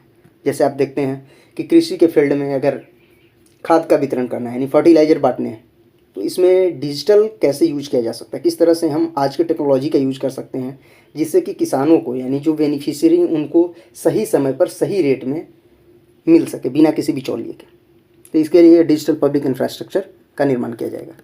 दूसरा, ग्रामीण क्षेत्रों में युवा उद्यमी को एग्री स्टार्टअप खोलने में प्रोत्साहित करने के लिए एग्रीकल्चर एक्सीलरेटर फंड यानी कृषि वर्धक निधि स्थापित किया जाएगा। आप तो देख ही रहे हैं अपने साथ कि जितना युवा है कोई आजकल खेती करना नहीं चाहता है, तो खेती के लिए यानी एग्रीकल्चर के फील्ड में स्टार्टअप्स डेवलप हो सकें, लोग एग्रीकल्चर में नए नए तकनीक अपना सकें, इसके लिए सरकार ने एग्रीकल्चर एक्सीलरेटर फंड बनाया है कि इस फंड से हम क्या करेंगे, उन लोगों को जो स्टार्टअप कर रहे हैं कहाँ पे, एग्रीकल्चर में, उनको कुछ फंड दिया जाएगा कि हाँ भाई उनके पास पैसे शुरू में नहीं है लेकिन उनके पास आइडियाज़ हैं, तो गवर्नमेंट उन्हें पैसे देगी, उस आइडिया को वो इम्प्लीमेंट करेंगे। नेक्स्ट है 2200 करोड़ के लागत से आत्मनिर्भर बागवानी स्वच्छ पौध कार्यक्रम का शुभारंभ करने की घोषणा। आत्मनिर्भर बागवानी स्वच्छ पौध कार्यक्रम, इसका उद्देश्य है उच्च गुणवत्ता वाली बागवानी फसलों के लिए रोगमुक्त और गुणवत्तापूर्ण पौध सामग्री का उपलब्धता बढ़ाना। आप देखे होंगे कई ऐसे भी लोग होंगे जो चाहते हैं कि हमको पौधा लगाएं लेकिन बेचारे को पौधा नहीं मिलता है, पौधा मिला तो मरल टूटल पौधा मिल गया, बढ़िया पौधा नहीं मिल रहा है। तो इसके लिए भी लगाया गया है आत्मनिर्भर बागवानी स्वच्छ पौध कार्यक्रम, यानी इससे आपको अच्छा क्वालिटी का डिजीज फ्री पौधा मिलेगा। नेक्स्ट पॉइंट है, केंद्रीय वित्त मंत्री निर्मला सीतारमन ने मोटे अनाज को लोकप्रिय बनाने के लिए श्री अन्न नाम बजट भाषण में लिया। फ्रेंड्स, जैसा कि हमने आपको बताया कि 2023 को इंटरनेशनल ईयर ऑफ मिलेट्स यानी मोटे अनाजों का वर्ष घोषित किया गया है यूनाइटेड नेशन के द्वारा, और भारत की पहल पे ये सब काम हुआ है, यानी इस समय आगे तो भारत है कि मिलेट्स का तो ईयर घोषित करवा दिया। अब है कि मोटे अनाज का जो खपत है हमारे देश में वो कम है, लेकिन मोटे अनाज बहुत ज़रूरी है लोगों को खाने के लिए, लोगों के हेल्थ के लिए। तो मोटे अनाज का कैसे ब्रांडिंग किया जाए, अब ब्रांडिंग का नाम तो भाई मोदी जी से ज़्यादा कौन जानता है ब्रांडिंग करना। तो उन्होंने क्या किया, मोटे अनाज का नाम ही दे दिया श्री अन्न, यानी अब क्या नाम लेंगे, श्री अन्न। तो याद रखना है मोटे अनाज का सबसे बड़ा उत्पादक भारत है और दूसरा सबसे बड़ा निर्यातक भारत है, यानी सबसे ज़्यादा मोटे अनाज हमारे देश में उपज होता है, और बाहर अगर बेचने की बात करें तो हम उस पर दूसरे नंबर पे। नेक्स्ट पॉइंट है कि श्री अन्न का वैश्विक केंद्र बनाने के लिए भारतीय बाजरा अनुसंधान संस्थान हैदराबाद को उत्कृष्टता केंद्र के रूप में बढ़ावा दिया जाएगा। ये समय 2023 की अगर बात करें तो सरकार के द्वारा लगातार श्री अन्न शब्द प्रोजेक्ट किए जा रहे हैं, हर प्लेटफॉर्म पे आपको देखने को मिल जाएगा। आप कहीं भी देखें आपको ये चीज़ें देखने को मिलेगी श्री अन्न का। नेक्स्ट है 6000 करोड़ रुपए के निवेश से पीएम मत्स्य संपदा योजना की नई उपयोजना शुरू की जाएगी। फ्रेंड्स, कमेंट बॉक्स में आप ये बताएं कि पीएम मत्स्य संपदा योजना किस वर्ष शुरू की गई थी। इसका उद्देश्य है मछली पालकों, मत्स्य विक्रेताओं और सूक्ष्म लघु उद्योगों को ज़्यादा से ज़्यादा सक्षम बनाना। इसके अतिरिक्त पशुपालन, डेयरी और मत्स्य क्षेत्र के लिए 20 लाख करोड़ रुपए के ऋण का लक्ष्य रखा गया, यानी गवर्नमेंट इतने का ऋण देगी। नेक्स्ट है स्वास्थ्य, शिक्षा और कौशल वर्धन के क्षेत्र में क्या क्या है। तो बजट में 157 नर्सिंग कॉलेज खोला जाएगा। 2047 तक सिकल सेल एनीमिया को उन्मूलन करने का लक्ष्य रखा गया है। सिकल सेल एनीमिया को उन्मूलन करने का लक्ष्य है 2047, ये याद रखना है। सवाल पूछा जाएगा कि सिकल सेल एनीमिया को उन्मूलन करने का क्या लक्ष्य है भारत के द्वारा, 2047। कमेंट बॉक्स में बताएं कि टीबी यानी ट्यूबरकुलोसिस को उन्मूलन करने का लक्ष्य क्या है। नेक्स्ट है राष्ट्रीय डिजिटल पुस्तकालय की स्थापना की जाएगी किशोरों के लिए, यानी बच्चों के लिए राष्ट्रीय डिजिटल पुस्तकालय। नेक्स्ट है फार्मास्यूटिकल अनुसंधान को बढ़ावा देने के लिए नया कार्यक्रम की शुरुआत होगी। आप जानते हैं फार्मास्यूटिकल के फील्ड में भारत का बहुत बड़ा दबदबा है। वॉल्यूम की अगर बात करें तो भारत सबसे आगे है दुनिया में, लेकिन रिसर्च की काफ़ी कमी है अभी भी हमारे यहाँ फार्मास्यूटिकल में। तो गवर्नमेंट का टारगेट है कि रिसर्च को बढ़ावा दिया जाए। नेक्स्ट जो प्राथमिकता है वो है अंतिम व्यक्ति तक पहुंच बनाना, कि किस तरह से जो कुछ भी चला है कार्यक्रम उसका लाभ उस तक मिले जो वास्तव में बेनिफिशियरी है। आकांक्षी जिला कार्यक्रम की सफलता को देखते हुए 500 ब्लॉकों में आकांक्षी ब्लॉक कार्यक्रम। सबसे पहले आपको बता दें आकांक्षी जिला कार्यक्रम यानी एस्पिरेशनल डिस्ट्रिक्ट कार्यक्रम 119 डिस्ट्रिक्ट में चलाया जा रहा है। देश के जो पिछड़े हुए 119 डिस्ट्रिक्ट है उसमें यह कार्यक्रम चलाया जा रहा है। इस कार्यक्रम के तहत कई तरह के बदलाव देखने को मिले हैं उन डिस्ट्रिक्ट में। तो इसी को देखते हुए सरकार ने निर्णय लिया है कि अब 500 ब्लॉक आकांक्षी कार्यक्रम शुरू करेंगे। 500 ब्लॉक में आकांक्षी ब्लॉक कार्यक्रम शुरू किया जाएगा। अगला पॉइंट है, विशेष रूप से संवेदनशील जनजातीय समूह यानी PVTG, particularly vulnerable tribal group की सामाजिक आर्थिक सुधार के लिए प्रधानमंत्री PVTG विकास मिशन शुरू किया जाएगा। इसके तहत 1500 करोड़ रुपया खर्च किया जाएगा 3 सालों में। यह है पार्टिकुलरली वल्नरेबल ट्राइबल ग्रुप के विकास के लिए, क्योंकि ट्राइबल्स ग्रुप तो बहुत सारे हैं, लेकिन उसमें भी कुछ ऐसे ट्राइबल ग्रुप हैं जो काफ़ी वल्नरेबल हैं, जिनकी पॉपुलेशन काफ़ी कम है, जो रियल डेवलपमेंट जो हमारे समाज में हो रहा है इससे काफ़ी दूर है। तो उनके विकास के लिए 15,000 करोड़ रुपये खर्च किए जाएंगे। नेक्स्ट है कि अगले 3 वर्षों में 3.5 लाख जनजातीय छात्रों के लिए 740 एकलव्य मॉडल आवासीय स्कूल में अध्यापक और कर्मचारियों की नियुक्ति होगी। आपको ध्यान रखना है कि एकलव्य मॉडल आवासीय स्कूल किसके लिए है, तो जनजातीय छात्रों के लिए। नेक्स्ट पॉइंट है, कर्नाटक के सूखा प्रबंधन मध्य क्षेत्र में संधारणीय सूक्ष्म सिंचाई तथा पेयजल की सुविधा के लिए ऊपरी भद्रा परियोजना को केंद्रीय सहायता दी जाएगी। इसमें ध्यान रखना है कि ऊपरी भद्रा परियोजना कहाँ है, कर्नाटक में। किस लिए, तो के सिंचाई के लिए और पेयजल की सुविधा के लिए। नेक्स्ट है PM आवास योजना। PM आवास योजना जिसके तहत जिनके पास घर नहीं, यानी हर बेघर को घर देने का टारगेट है सरकार का, और इसका लक्ष्य 2024 यानी 2024 तक सबके लिए अपना घर हो। पहले ये टारगेट 2022 का था, लेकिन इसे बढ़ा के अब 2024 कर दिया गया है। इसमें 66% की वृद्धि की गई है और कुल 79,000 करोड़ रुपये आवंटित किए गए हैं। अगला है भारत साझा पुरालेख निधान, भारत श्री। हमने ऊपर ही फुल फॉर्म के समय देखा था कि भारत श्री में क्या होगा, डिजिटल पुरालेख, पांडुलिपियों का संग्रहालय। इसमें जितने भी पुराने हमारे पास पांडुलिपि हैं, पुरालेख हैं, उनका डिजिटलाइजेशन करके स्थापित किया जाएगा। अगला पॉइंट है, जेल में बंद निर्धन व्यक्तियों। कई ऐसे व्यक्ति हैं जेल में जिनके पास पैसे नहीं है जमानत के लिए, यानी वो अपना केस लड़ नहीं सकते हैं, तो उनको वित्तीय सहायता दी जाएगी सरकार के द्वारा कि वो केस लड़ सकें। प्राथमिकता नंबर 3, अवसंरचना और निवेश यानी इंफ्रास्ट्रक्चर और इन्वेस्टमेंट। कैसे इंफ्रास्ट्रक्चर को बढ़ाना है, तो अवसंरचना निवेश में तेजी लाने के लिए 1.3 लाख करोड़ रुपए बढ़े व्यय के साथ राज्यों के लिए 50 वर्षीय ब्याज मुक्त ऋण को 1 वर्ष जारी रखा गया है। यह निर्णय लिया गया है कि हमारा जो इंफ्रास्ट्रक्चर में है 1.3 लाख करोड़ रुपए बढ़ा के हम खर्च करेंगे। दूसरा, जो राज्य ऋण लेना चाहते हैं इंफ्रास्ट्रक्चर के लिए, इंफ्रास्ट्रक्चर में आपका पॉइंट्स ध्यान रखेंगे, रोडवेज, रेलवेज, पोर्ट, एयरपोर्ट, इन सब की बात कर रहे हैं। तो इंफ्रास्ट्रक्चर बढ़ाने के लिए जो राज्य ऋण लेंगे उनको 50 साल के लिए इंटरेस्ट फ्री लोन मिलेगा। कोई इंटरेस्ट नहीं देना है, लोन ले लो, पैसा 50 साल में देते रहिए। नेक्स्ट है, रेलवे के लिए 2.40 लाख करोड़ रुपए की पूंजीगत निधि का प्रावधान किया गया है, जो रेलवे के इतिहास में सबसे ज़्यादा अब तक का आवंटन है। रेलवे का विकास हो सके इसके लिए 2.40 लाख करोड़ रुपया दिया गया।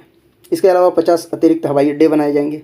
शहरी अवसंरचना विकास कोष की स्थापना की जाएगी, यानी शहर में अलग अलग इंफ्रास्ट्रक्चर डेवलपमेंट के लिए एक अलग से फंड बनाया गया है, जिसका काम होगा टायर 2 और टायर 3 शहरों में डेवलपमेंट का काम करना। इसके लिए 10,000 करोड़ रुपये उपलब्ध करवाए गए हैं।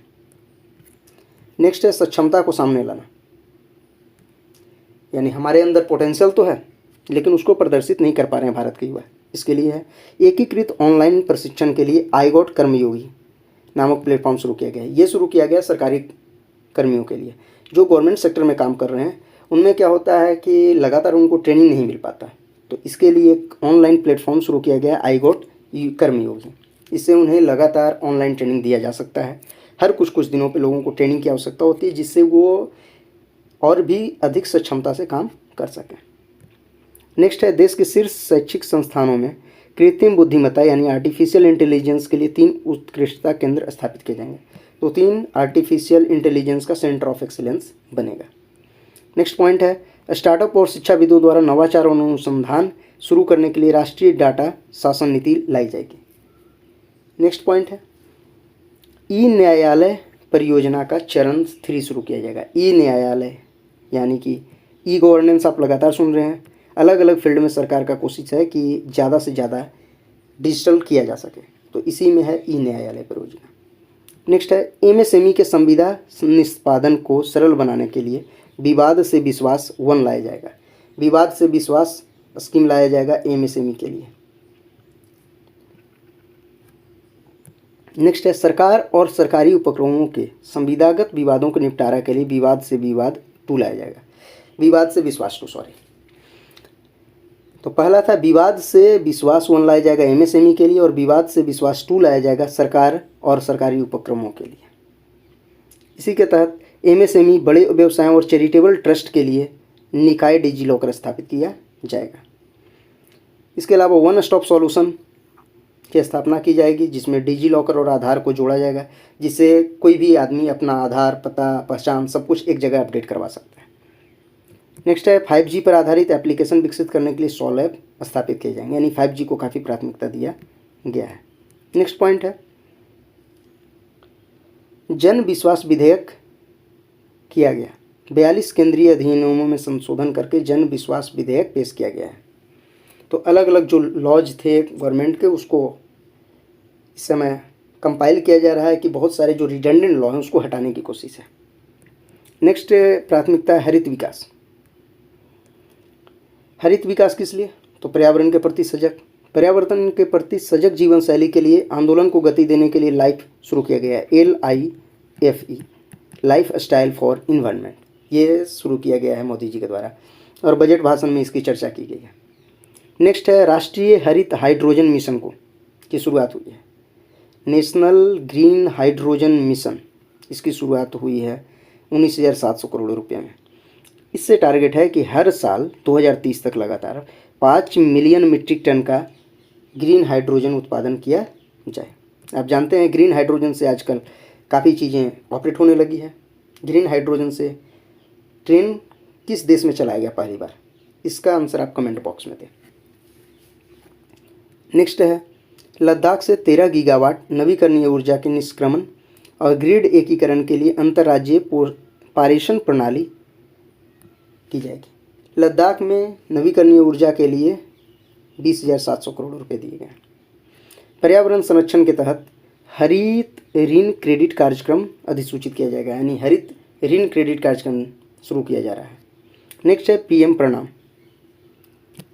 PM प्रणाम हमने फुल फॉर्म पीछे देख ही लिया था कि इसका मेन टारगेट है कि रासायनिक उर्वरकों का संतुलित प्रयोग हो और रासायनिक उर्वरक के बदले वैकल्पिक उर्वरक को बढ़ावा दिया जाए। यानी जो फर्टिलाइज़र यूज किया जा रहा है वो केमिकल वाला नहीं हो बल्कि बायोलॉजिकल फर्टिलाइजर्स ये सब यूज किए जाएँ, जो भी उसके वैकल्पिक उर्वरक।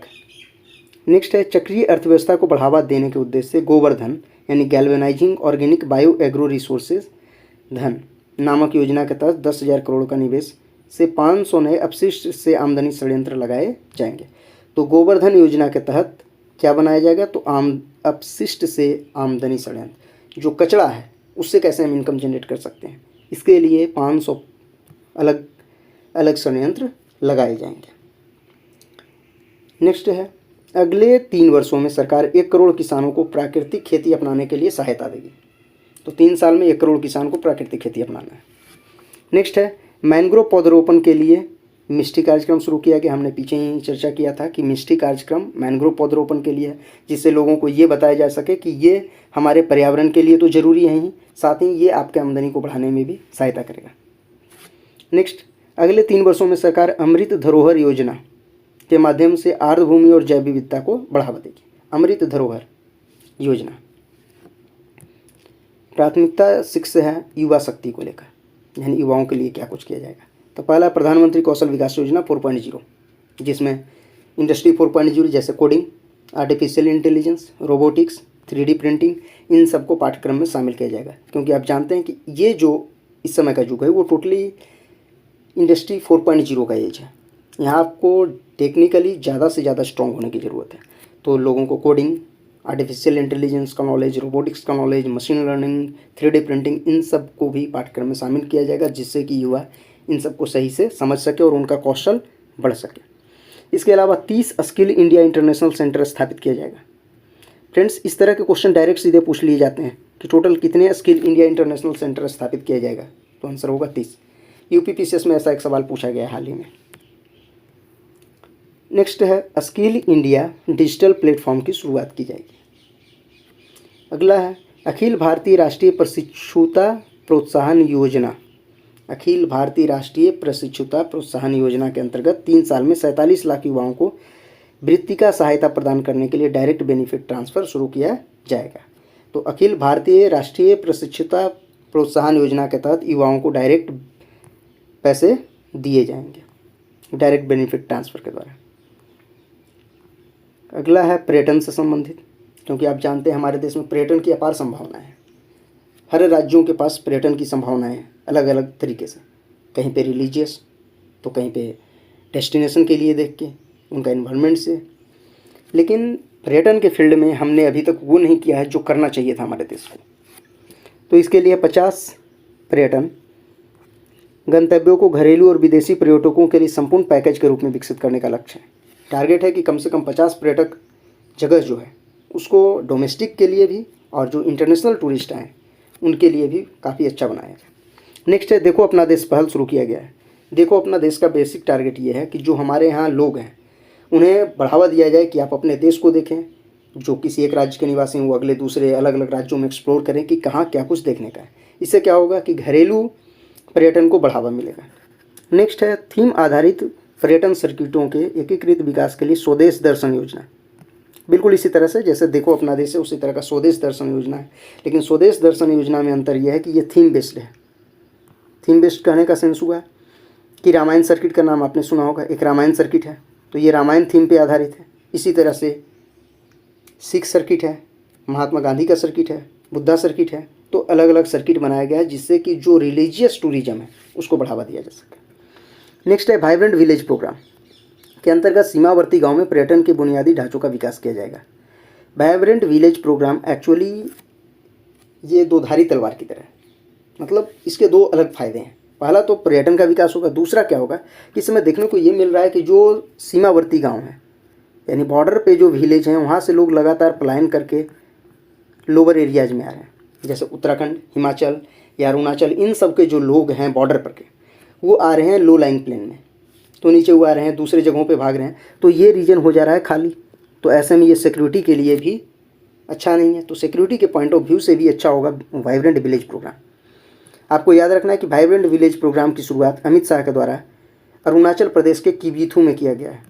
किबीथू अरुणाचल प्रदेश में किया गया है वाइब्रेंट विलेज प्रोग्राम का शुरुआत अमित शाह के द्वारा।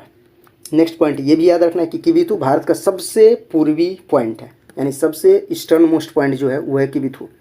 नेक्स्ट याद रखना है किबीथू चेक पोस्ट का नाम वो चेंज किया गया है और वो रखा गया है जनरल बिपिन रावत जो भारत के पहले CDS थे उनके नाम पे। तो किबीथू से इतने पॉइंट याद रखने हैं। वाइब्रेंट विलेज प्रोग्राम की शुरुआत किबीथू अरुणाचल प्रदेश में हुई है, अमित शाह के द्वारा किया गया था। नेक्स्ट है राज्यों के उनके स्वयं के एक जिला उत्पाद GI उत्पाद और अन्य हस्तशिल्प उत्पादों को बढ़ावा देने के लिए और उनकी बिक्री करने के लिए अपने अपने राजधानियों में या सबसे प्रमुख पर्यटन केंद्रों पर एक यूनिटी मॉल स्थापित किया जाएगा। देखिए वन डिस्ट्रिक्ट वन प्रोडक्ट ज़्यादातर राज्यों में अब चल रहा है। हर राज्य की कोशिश है कि हर डिस्ट्रिक्ट का एक पार्टिकुलर जो प्रोडक्ट जो उस डिस्ट्रिक्ट की पहचान हो उसको ज़्यादा से ज़्यादा ब्रांडिंग किया जाए। दूसरा है GI प्रोडक्ट यानी जोग्राफिकल इंडिकेशन टैग जो दिया जा रहा है। तो इन सब से गवर्नमेंट का टारगेट है कि यूनिटी मॉल स्थापित करेंगे या तो राज्यों के राजधानी में या फिर जो सबसे बड़ा पर्यटन केंद्र वहाँ का होगा। नेक्स्ट है वित्तीय क्षेत्र यानी फाइनेंस सेक्टर में क्या सुधार करना है। तो पहला है वित्तीय सहायक सूचना की केंद्रीय रिपोजिटरी यानी भंडार के रूप में काम करने के लिए राष्ट्रीय वित्तीय सूचना रजिस्ट्री की स्थापना की जाएगी। राष्ट्रीय वित्तीय सूचना रजिस्ट्री यानी नेशनल फाइनेंशियल इंफॉर्मेशन रजिस्ट्री की स्थापना की जाएगी। नेक्स्ट है डिजिटल निरंतरता समाधान ढूंढने वाले देशों के लिए GIFT IFSC में उनके डाटा दूतावासों की स्थापना की जाएगी। GIFT IFSC आप बताइए गिफ्ट सिटी कहाँ है, ये कमेंट बॉक्स में बताएं कि गिफ्ट सिटी कहाँ है। तो गिफ्ट सिटी में दूतावास की स्थापना की जाएगी उन देशों के जो इंटरेस्टेड हैं यहाँ पे निवेश करने के लिए। नेक्स्ट है कंपनियों के त्वरित रिस्पॉन्स के लिए केंद्रीय डाटा संसाधन केंद्र की स्थापना की जाएगी। केंद्रीय डेटा संसाधन केंद्र से कंपनी को आसानी से कोई भी डेटा का रिस्पॉन्स मिल जाएगा। अगला है वर्ष 2022 में डिजिटल भुगतान के लेन देन में 76% की और मूल्य में 91% की वृद्धि देखी गई है। यानी 2021 की तुलना में 76% ज़्यादा लेन देन डिजिटली हुआ है। और पैसे में अगर बात करें तो 91% ज़्यादा पैसे का लेन देन डिजिटली हुआ है। नेक्स्ट है, आज़ादी का अमृत महोत्सव के स्मरण स्वरूप मार्च 2025 तक 2 वर्ष की अवधि के लिए एक नई लघु बचत योजना महिला सम्मान बचत प्रमाण पत्र उपलब्ध कराया गया। तो आपसे पूछा जाएगा हाल ही में कौन सा योजना लॉन्च किया गया है, तो महिला सम्मान बचत प्रमाण पत्र ये लॉन्च किया गया है महिलाओं के लिए। नेक्स्ट है, वरिष्ठ नागरिकों के लिए जो बचत का सीमा था वो 15 लाख था, उसको बढ़ा के अब कर दिया गया है 30 लाख। यानी वरिष्ठ नागरिक बचत योजना की सीमा को 15 लाख से बढ़ा के 30 लाख कर दिया गया। यानी जो हमारे वरिष्ठ नागरिक हैं वो 30 लाख तक अब सेविंग कर सकते हैं। अगला कुछ इंपॉर्टेंट पॉइंट जो ध्यान रखना है वो ये है कि मोबाइल उत्पादन में भारत दूसरे नंबर पर पहुंच गया। यानी दुनिया में सबसे ज़्यादा मोबाइल उत्पादक देशों में दूसरे नंबर पर भारत है। नेक्स्ट है, विनिर्दिष्ट सिगरेटों पर राष्ट्रीय आपदा आकस्मिकता शुल्क 16% की वृद्धि करने का प्रस्ताव लिया गया है। यानी जो हमारे यहाँ सिगरेट मिल रहे हैं उन पे 16% आकस्मिकता शुल्क लगाया जाएगा। नेक्स्ट है, भारत विश्व में स्टार्टअप के लिए तीसरा सबसे बड़ा इकोसिस्टम है। स्टार्टअप के फील्ड में सबसे ज़्यादा यूएस है, उसके बाद चाइना और तीसरे नंबर पे भारत का स्थान आता है। यानी भारत तीसरा नंबर पे आ गया। यहीं अगर मध्यम आय देशों के बीच नवाचार गुणवत्ता में बात करें दूसरे स्थान पे है, क्योंकि चाइना पहले पे आ जाएगा और भारत दूसरे पे। नेक्स्ट है, केंद्रीय बजट 2023-24 में सरकार ने 2014 से अब तक जो हुआ है, क्योंकि आप जानते हैं सरकार के 9 साल पूरे हुए हैं, तो 9 साल में क्या कुछ किया है इसका उपलब्धि गिनाया। कुछ पॉइंट को समझ लेते हैं ध्यान से जल्दी से। भारतीय अर्थव्यवस्था में भारत 10वां से 5वें पोजीशन पे आ गया। इस समय हम 5वें पोजीशन पे हैं। आपसे क्वेश्चन पूछा जाएगा भारत 5वें पोजीशन पे आया किसको पीछे छोड़ के, कमेंट बॉक्स में आंसर करें। स्वच्छ भारत मिशन के तहत घरेलू शौचालय का निर्माण किया गया। उज्ज्वला योजना के तहत एलपीजी कनेक्शन मिला है। लोगों को कोविड का टीकाकरण लगा। पीएम जनधन योजना के तहत बैंक खाते खोले गए हैं। पीएम सुरक्षा बीमा योजना और पीएम जीवन ज्योति बीमा योजना से बहुत से लोगों को बीमा कवर मिला है। पीएम किसान सम्मान निधि फरवरी 2019 में शुरू की गई थी। इस योजना का शुरुआत फरवरी 2019 में हुआ था, जिसमें 6,000 रुपये हर एक किसान को साल में ट्रांसफ़र किए जाते हैं, 2-2 हज़ार करके 3 बार में। इसके अलावा लोगों की जो प्रति व्यक्ति आय है वो दोगुनी से ज़्यादा हो गई है। नेक्स्ट है, व्यक्तिगत आयकर का जो है वो नया स्लैब आया है। अभी इस समय देश में 2 टैक्स स्लैब चल रहे हैं, एक पुराना वाला टैक्स स्लैब है और एक नया वाला टैक्स स्लैब है। तो नया टैक्स स्लैब जो पहले 6 स्लैब था उसको भी घटा के 5 कर दिया गया है और 7 लाख तक फ्री है। जिनका भी इनकम 7 लाख तक है उन्हें टैक्स देने की कोई आवश्यकता नहीं है। 0 से 3 लाख के लिए कोई टैक्स नहीं है। 3 से 6 लाख के लिए 5% है। 6 से 9 लाख के लिए 10% है। 9 से 12 लाख के लिए 15%, 12 से 15 लाख के लिए 20%, 15 लाख से ज़्यादा वालों के लिए 30% है। लेकिन जिनका इनकम 7 लाख तक है उन्हें कोई टैक्स नहीं लगेगा। इसके अलावा जो वेतनभोगी हैं उनको 50,000 का स्टैंडर्ड डिडक्शन यानी मानक कटौती दिया जाएगा और जो पेंशन भोगी हैं पेंशनर्स हैं उनको 15,000 का मानक कटौती दिया जाएगा। अब देखते हैं बजट में सबसे ज़्यादा किस योजनाओं पे खर्च किया गया है। तो टॉप 4 योजना की बात करते हैं। तो सबसे ज़्यादा पैसा खर्च किया गया है प्रधानमंत्री आवास योजना।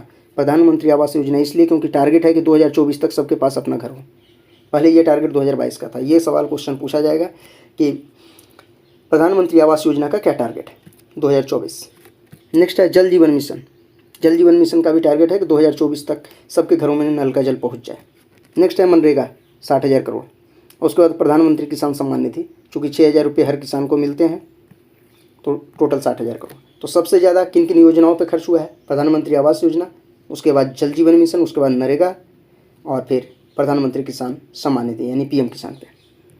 अब बात करते हैं कि किन किन मदों पर सबसे ज़्यादा खर्च हुआ है। तो 4 प्रमुख हैं। सबसे ज़्यादा परिवहन के फील्ड में, जैसा कि आपने देखा रेलवे में बहुत ज़्यादा पैसे दिए गए हैं। रोडवेज में यानी मिनिस्ट्री ऑफ हाईवेज को काफ़ी पैसे मिले हैं। इसके बाद दूसरे नंबर पे आता है रक्षा, तीसरा ग्रामीण विकास और शिक्षा।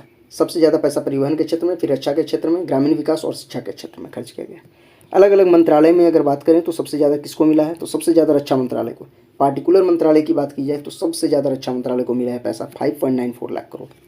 उसके बाद सड़क परिवहन राजमार्ग मंत्रालय को, फिर रेल मंत्रालय, उसके बाद उपभोक्ता मामले, खाद्य और सार्वजनिक वितरण मंत्रालय और फिर गृह मंत्रालय। तो 5 प्रमुख मंत्रालय जिनको सबसे ज़्यादा पैसा मिला है। रक्षा मंत्रालय, दूसरे नंबर पे सड़क परिवहन और राजमार्ग मंत्रालय, तीसरे नंबर पे रेल मंत्रालय, चौथे नंबर पे उपभोक्ता मामले, खाद्य और सार्वजनिक वितरण का मंत्रालय यानी जो पीडीएस सिस्टम वाला मंत्रालय है, अनाज जो फ्री में मिल रहा है। और 5वें नंबर पे है गृह मंत्रालय। तो ये 5 प्रमुख मंत्रालय हैं जिनको सबसे ज़्यादा पैसा दिया गया है इस बजट में। फ्रेंड्स, तो ये कुछ प्रमुख बातें थी बजट 2023-24 से संबंधित। अगर आप इतना याद रख लेते हैं तो एग्जाम में मैक्सिमम क्वेश्चन को आप सॉल्व कर पाएंगे। आइए अब छठा चैप्टर की ओर चलते हैं, जो है भारत सरकार के आगामी लक्ष्य। इसमें पहला लक्ष्य है कालाजार को पूरी तरह समाप्त करने का लक्ष्य। यानी कालाजार को भारत चाहता है कब तक समाप्त करना? 2023 तक। 2023 यानी इसी साल कालाजार को खत्म करने का लक्ष्य है, जबकि WHO का ये लक्ष्य 2030 का है। इसी तरह से दिल्ली मुंबई एक्सप्रेसवे को पूरा करने का लक्ष्य है 2023।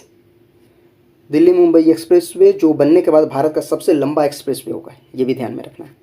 उर्वरक क्षेत्र में आत्मनिर्भर बनाने का लक्ष्य 2023। ब्रॉडगेज रूट को 100% विद्युतीकरण करने का लक्ष्य 2023। हमने पहले ही बताया था कि इंडियन रेलवे 2023 में 100% इलेक्ट्रीफाई करने का लक्ष्य लेके चल रही है।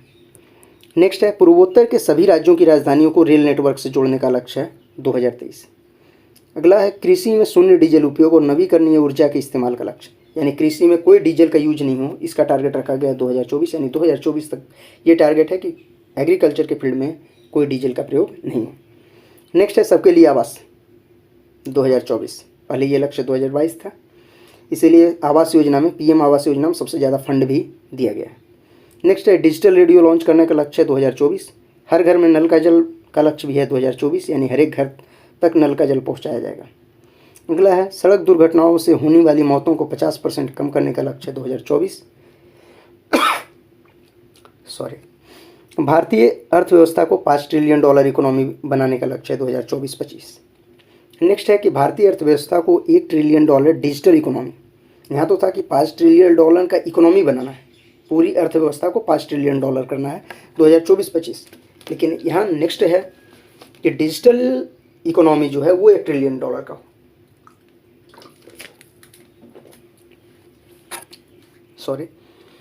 इसके लिए लक्ष्य रखा गया 2025 का। यानी 2025 तक $1 ट्रिलियन का डिजिटल इकोनॉमी होगा हमारा देश का, यही लक्ष्य है। नेक्स्ट है सभी गांवों में ऑप्टिकल फाइबर बिछाने का लक्ष्य रखा गया है 2025 का। नेक्स्ट है भारत को टीबी मुक्त बनाने का लक्ष्य 2025 तक। अगला पॉइंट है भारत में एथेनॉल को 20% मिश्रित करने का लक्ष्य 2025 तक। आप जानते हैं कि सबसे पहले लक्ष्य बनाया गया था कि एथेनॉल 5% मिक्स करेंगे, फिर 10% की बात हुई, उसके बाद अब लक्ष्य रखा गया है कि 20% एथेनॉल ब्लेंडिंग होगा पेट्रोल में। यानी 20% पेट्रोल में एथेनॉल मिलाया जाएगा, तो 80% एथेनॉल 80% पेट्रोल होगा और 20% एथेनॉल होगा। ये टारगेट है 2025 का। नेक्स्ट है 100 मीट्रिक टन कोयला गैसीकरण प्राप्त करने का लक्ष्य 2030 का। 500 गीगावाट अक्षय ऊर्जा प्राप्त करने का लक्ष्य 2030। आप जानते हैं PM मोदी ने COP26 के दौरान, COP26 जो स्कॉटलैंड में हुआ था ग्लासगो, उसमें पंचामृत का कॉन्सेप्ट दिया था। उसी में बताया था कि 500 गीगावाट अक्षय ऊर्जा हम कब प्राप्त करेंगे? 2030 तक हमारे यहाँ 500 गीगावाट का रिन्यूएबल एनर्जी होगा। नेक्स्ट है इस 500 गीगावाट में 280 गीगावाट सोलर एनर्जी होगा, तो ये लक्ष्य भी 2030 का। कुल कार्बन उत्सर्जन में 1 टन की कमी करना है कब तक? 2030 तक। कुल वाहन में 30% इलेक्ट्रिक वाहन चलाने का लक्ष्य कब तक है? 2030। भारत पूर्ण रूप से मलेरिया से कब तक मुक्त हो जाएगा? 2030 में। एड्स को खत्म करने का लक्ष्य है 2030। भारतीय रेलवे को नेट जीरो कार्बन एमिशन यानी ग्रीन रेलवे बनाने का लक्ष्य है 2030। तो रेलवे से संबंधित 2 चीज़ें हैं, पहला कि 100% इलेक्ट्रीफाई करना है 2023 में और नेट जीरो बनाना है 2030 में। नेक्स्ट है हाइड्रोफ्लोरोकार्बन यानी HFC के उपयोग को 80% तक कम करने का लक्ष्य है 2047। और भारत ने ये भी घोषणा किया है कि भारत को ऊर्जा स्वतंत्र यानी आत्मनिर्भर बनाने का लक्ष्य है 2047। तो ऊर्जा के क्षेत्र में हम कब तक आत्मनिर्भर होंगे? 2047 तक। नेक्स्ट है पोत निर्माण में आत्मनिर्भरता हासिल करने का लक्ष्य है 2047। मुंबई शहर में शून्य कार्बन उत्सर्जन का लक्ष्य रखा है 2050। यानी मुंबई ने लक्ष्य रखा है कि 2050 तक हम जीरो कार्बन एमिशन करेंगे। भारत द्वारा नेट जीरो का लक्ष्य रखा गया है 2070। यानी 2070 में भारत का टारगेट है कि हम नेट जीरो एमिशन करेंगे। फ्रेंड्स, अब अगला टॉपिक है आर्थिक समीक्षा 2022-23 यानी इकोनॉमिक सर्वे 2022-23। ये है चैप्टर नंबर 7।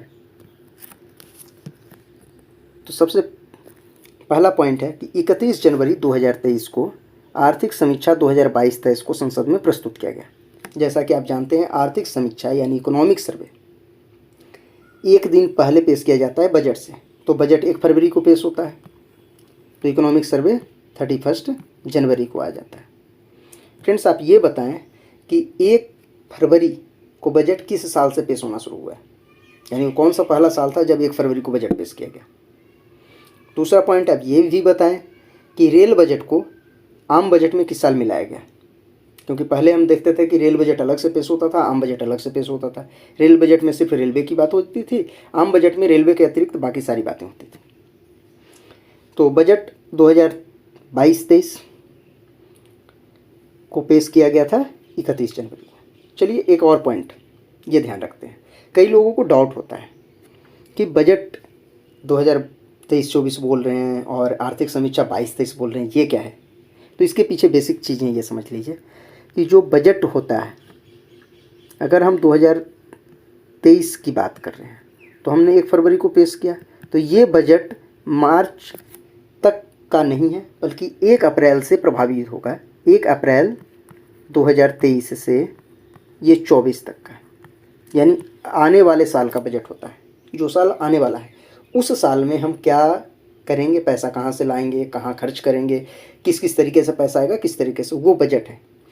और इस साल जो कुछ हुआ है वो है इकोनॉमिक सर्वे, यानी हम जो बजट लाए थे पिछली बार उसका हम फिर से समीक्षा कर रहे हैं, देख रहे हैं, चेक कर रहे हैं कि आखिर हमने क्या क्या टारगेट रखा था और कहाँ हम अचीव किए हैं, क्या किए नहीं किए। तो इकोनॉमिक सर्वे पिछले साल के लिए है और बजट आने वाले साल के लिए, ये ध्यान रखना है फ्रेंड्स। सबसे पहला इकोनॉमिक सर्वे यानी आर्थिक समीक्षा 1950-51 में पेश किया गया था। 1964 तक ये बजट के साथ साथ प्रस्तुत होता था, लेकिन 64 के बाद ये बजट के एक दिन पहले पेश किया जाने लगा। कुछ इंपॉर्टेंट पॉइंट्स जो डायरेक्ट यहाँ से सीधे सवाल पूछे जाते हैं वो ये है कि 2021-22 का अंतरिम अनुमान क्या है। जीडीपी के लिए 8.7% है और जीडीपी में राजकोषीय घाटा यानी फिस्कल डेफिसिट 6.7% का अनुमान है। यही 2023-24 में क्या अनुमान है, तो 6 से 6.8% की वृद्धि। सवाल पूछा जाएगा कि बजट में जीडीपी वृद्धि में क्या अनुमान लगाया गया है 23-24 के लिए, तो 23-24 के लिए 6 से 6.8% की वृद्धि। वहीं 2022-23 का क्या अनुमान है, तो 7% की वृद्धि का, लेकिन रियल में जो 2022-23 का वृद्धि हुआ था फ्रेंड्स वो है 7.2%। आपने न्यूज़ में सुना ही होगा कि 7.2% से ग्रोथ हुआ है इंडिया। अब देखिए कुछ देशों का जो नीवल शून्य प्रतिज्ञा है यानी नेट जीरो एमिशन कब तक होगा, वो पॉइंट्स दिया हुआ है, हम एक नज़र उस पर डाल लेते हैं। हमने पहले ही देखा कि भारत का नेट जीरो एमिशन का टारगेट है 2070 का, चीन, रूस, इंडोनेशिया और सऊदी अरब का टारगेट है 2060 का, तुर्की 2053 का। इसके अलावा America, Canada, Argentina, Brazil, European Union, United Kingdom, France, Italy, दक्षिण Korea, Japan, South Africa, Australia का टारगेट है 2050 तक नेट जीरो एमिशन का। यहीं जर्मनी की अगर बात करें तो 2045 तक नेट जीरो एमिशन की बात करता है। अब अलग अलग सेक्टर में कितना ग्रोथ हुआ है ये देखना है। तो कृषि और संबद्ध क्षेत्रों में 2021-22 में 3% का ग्रोथ हुआ था, जबकि 22-23 में 3.5% का ग्रोथ देखने को मिला है। औद्योगिक फील्ड यानी कि मैन्युफैक्चरिंग फील्ड में 10.3% का ग्रोथ हुआ था 2021-22 में, और 2022-23 में 4.1% का, यानी ग्रोथ में फॉल हुआ है। यहीं सर्विस सेक्टर की बात करें तो 8.4% का ग्रोथ हुआ था 2021-22 में, और 2022-23 में 9.1% का ग्रोथ हुआ है। तो कृषि फील्ड यानी प्राइमरी सेक्टर में भी ग्रोथ हुआ है और टर्शियरी सेक्टर यानी सर्विस सेक्टर में भी ग्रोथ हुआ है। औद्योगिक फील्ड यानी कि सेकेंडरी सेक्टर में ग्रोथ में डाउनफॉल देखने को मिला है। अब देखिए भारत का अलग अलग क्षेत्रों में क्या स्थान है दुनिया में, ये देखते हैं। सबसे पहले वैक्सीन निर्माण में, तो भाई वैक्सीन बनाने में तो भारत का कोई जोड़ है नहीं, भारत पहले स्थान पे है वैक्सीन बनाने में। दूसरा, दोपहिया और तिपहिया वाहनों में भारत पहले स्थान पे, क्योंकि मिडिल क्लास पॉपुलेशन भारत में सबसे ज़्यादा है और उनके पास दोपहिया वाहन ही सब होते हैं। मैक्सिमम दोपहिया वाहनों की बिक्री भारत में होती है और सबसे ज़्यादा दोपहिया वाहन भी बनाए जाते हैं भारत में। आपको ये भी बताते चले फ्रेंड्स कि दोपहिया वाहनों का सबसे बड़ा निर्माता हीरो मोटर है। नेक्स्ट है दूध उत्पादन में भारत पहले स्थान पे है। नेक्स्ट, कच्चे इस्पात के उत्पादन में भारत दूसरे स्थान पे है। पहले स्थान पे चाइना है, दूसरे पे भारत है रॉ स्टील के उत्पादन में। आप ये बताइए भारत किस देश को पीछे छोड़ के दूसरे स्थान पे पहुंचा है स्टील के प्रोडक्शन में। नेक्स्ट है मोबाइल फ़ोन निर्माण में भारत दूसरे स्थान पे, पहले पे चाइना है। अंडा उत्पादन में भारत तीसरे स्थान पे, ऑटोमोबाइल के क्षेत्र में भारत तीसरे स्थान पे है, फार्मास्यूटिकल यानी फार्मा उद्योग में भारत तीसरे स्थान पे है, लेकिन वैक्सीन बनाने में पहले स्थान पे है। यात्री गाड़ियों के निर्माण में चौथे स्थान पे, रेल नेटवर्क में चौथा स्थान है भारत का, विदेशी मुद्रा भंडार में छठा स्थान है भारत का, विश्व व्यापार के सेवा निर्यात में सातवां स्थान है भारत का, और मांस के उत्पादन में आठवां स्थान, विश्व व्यापार के सेवा आयात यानी लाने में 10वां स्थान है। तो हम निर्यात करने में 7वें नंबर पे हैं और लाने में, आयात करने में 10वें नंबर पे हैं। नेक्स्ट पॉइंट है बजट का, एक एक करके हर अध्यायवार है। टोटल 12 अध्याय में इस इकोनॉमिक सर्वे को कुल 12 अध्याय में बांटा गया है। तो इसमें हर अलग अलग अध्याय की बात करते हैं। पहला अध्याय है अर्थव्यवस्था की स्थिति पे। तो 2023-24 के लिए जीडीपी वृद्धि दर 6 से 6.8% रहने का अनुमान लगाया गया है। इसके अलावा ये जो टेबल दिया गया अलग अलग एजेंसियों का अनुमान, ये याद रखने की ज़रूरत नहीं क्योंकि एजेंसियां लगातार अपने अनुमान को रिवाइज करती रहती है। नेक्स्ट है परचेजिंग पावर पैरिटी यानी क्रय शक्ति क्षमता के आधार पर भारत तीसरी सबसे बड़ी अर्थव्यवस्था है, जबकि बाजार विनिमय दरों में 5वीं सबसे बड़ी अर्थव्यवस्था है। फ्रेंड्स, आप कमेंट करके ये बताएं कि भारत ने किस देश को पीछे छोड़कर दुनिया का 5वां सबसे बड़ा अर्थव्यवस्था बना है। नेक्स्ट पॉइंट है कि यह अध्याय दर्शाता है कि महामारी पूर्व वर्षों की तुलना में अब भारत का विकास परिदृश्य बेहतर नजर आ रहा है। यानी महामारी से पहले जो डेवलपमेंट था और अब उसमें काफ़ी चेंजेस आए हैं। सरकार के अनुसार 2019 के राष्ट्रीय अवसंरचना पाइपलाइन यानी नेशनल इंफ्रास्ट्रक्चर पाइपलाइन और 2021 के राष्ट्रीय मुद्रीकरण पाइपलाइन नेशनल मोनेटाइजेशन पाइपलाइन से बुनियादी ढांचे के निर्माण और विकास के लिए मजबूत आधार तैयार किया गया है। यहाँ से 2 क्वेश्चन बनते हैं। पहला कि नेशनल इंफ्रास्ट्रक्चर पाइपलाइन किस साल लॉन्च हुआ था, तो 2019 में, और नेशनल मोनेटाइजेशन पाइपलाइन किस साल लॉन्च हुआ था, तो 2021 में। नेक्स्ट है जीएसटी में लगातार वृद्धि देखने को मिल रहा है। इस समय करंट स्थिति यह है कि जीएसटी हर महीने 1 लाख के ऊपर का जा रहा है। तो जीएसटी में काफ़ी वृद्धि है। यहाँ पे आपको ग्राफ के माध्यम से भी दिखाया गया है, जीएसटी काफ़ी तेज़ी से बढ़ता जा रहा है। नेक्स्ट है आरबीआई ने रेपो पॉलिसी में कम्युलेटिव 225 अंक का वृद्धि किया था। ग्रॉस नॉन परफॉर्मिंग एसेट यानी सकल गैर निष्पादित संपत्ति अनुपात घटकर पिछले साल को निचले स्तर पर 5% पर पहुंच गया है। नेक्स्ट पॉइंट को देखते हैं। यह है कि भारत में महंगाई दर 7.8% पर पहुंच गया। इससे सवाल पूछा नहीं जाएगा डायरेक्ट, क्योंकि ये हर महीने चेंज होते रहता है, लगातार इसके आंकड़े जारी होते रहते हैं। इसके अलावा है महंगाई रोकने के लिए क्या कुछ किया जा रहा है, वो इंपॉर्टेंट पॉइंट है। प्रमुख कच्चे माल फेरोनिकल, कोकिंग कोल इत्यादि पे आयात शुल्क को घटाकर 0 कर दिया गया है। पेट्रोल और डीजल के उत्पाद शुल्क में कटौती की गई है। कपास यानी कॉटन पर सीमा शुल्क माफ़ कर दिया गया और गेहूं के निर्यात पर रोक लगा दिया गया। गवर्नमेंट ने गेहूं निर्यात पर रोक लगा दिया गया, यानी गेहूं को अब दूसरे देशों में नहीं भेजा जाएगा। नेक्स्ट है रोजगार, इन सबसे संबंधित सरकारी व्यय में वृद्धि की गई है जीवन की गुणवत्ता बढ़ाने के लिए। स्वास्थ्य क्षेत्र पर केंद्र और राज्य सरकार का अनुमानित व्यय जीएसडीपी का 2.1% हो गया है 2022-23 में। बाल मृत्यु दर यानी 5 साल से कम उम्र के बच्चों की मृत्यु दर और नवजात शिशु मृत्यु दर में गिरावट दर्ज की गई है। आयुष्मान भारत योजना, बताइए कमेंट बॉक्स में कि किस साल लॉन्च किया गया था। प्रधानमंत्री आयुष्मान भारत योजना, इसमें 22 करोड़ लाभार्थियों का सत्यापन किया गया है। टोटल 22 करोड़ लाभार्थी को वेरीफाई कर लिया गया है। यूएनडीपी के रिपोर्ट के हिसाब की से बात करें तो 41.5 करोड़ लोगों को गरीबी रेखा से ऊपर किया गया, यानी गरीबी रेखा से बाहर आ गए 41.5 करोड़ लोग। 14,500 से अधिक पीएम श्री स्कूल का निर्माण किया जाएगा। इसके अलावा ई श्रम पोर्टल लॉन्च किया गया है, जिसपे जो असंगठित कामगार हैं, जो अनऑर्गेनाइज सेक्टर के कामगार हैं, वो अपना रजिस्ट्रेशन करवा सकते हैं और आधार से वेरीफाई करवा लेंगे। इस पर अब तक 28.5 करोड़ से ज़्यादा लोगों ने रजिस्ट्रेशन करवाया। नेक्स्ट है भारत 2070 तक नेट जीरो एमिशन का लक्ष्य हासिल करने का संकल्प रखा है। हमने कई बार इसका चर्चा किया है कि नेट जीरो एमिशन का टारगेट हमारा है 2070 का, और रेलवे की अगर बात करें तो उसका टारगेट है 2030 का। मुंबई शहर की बात करें 2050 का टारगेट है। नेक्स्ट है भारत ने गैर जीवाश्म ईंधनों से 40% अधिष्ठापित बिजली क्षमता का अपना लक्ष्य 2030 से पहले ही हासिल कर लिया है। यानी भारत का टारगेट था कि 40% से ज़्यादा जो इंस्टॉल्ड कैपेसिटी है वो नॉन फॉसिल फ्यूल का, यानी गैर जीवाश्म ईंधनों, जिसको नॉर्मली रिन्यूएबल एनर्जी बोले, तो इसका लक्ष्य 2030 का था, लेकिन भारत ने अभी इसे हासिल कर लिया है। क्योंकि लगातार आपने देखा होगा कि सोलर एनर्जी और दूसरे फॉर्म ऑफ एनर्जी जो ग्रीन एनर्जी है उस पर भारत का लगातार काफ़ी दबाव है, काफ़ी तेज़ी से भारत इन सब फील्ड में काम कर रहा है। तो इस टारगेट को समय से काफ़ी पहले पूरा किया गया है। पर्यावरण के लिए जीवन शैली यानी LIFE कार्यक्रम को शुरू किया गया, लाइफ स्टाइल फॉर इन्वायरमेंट।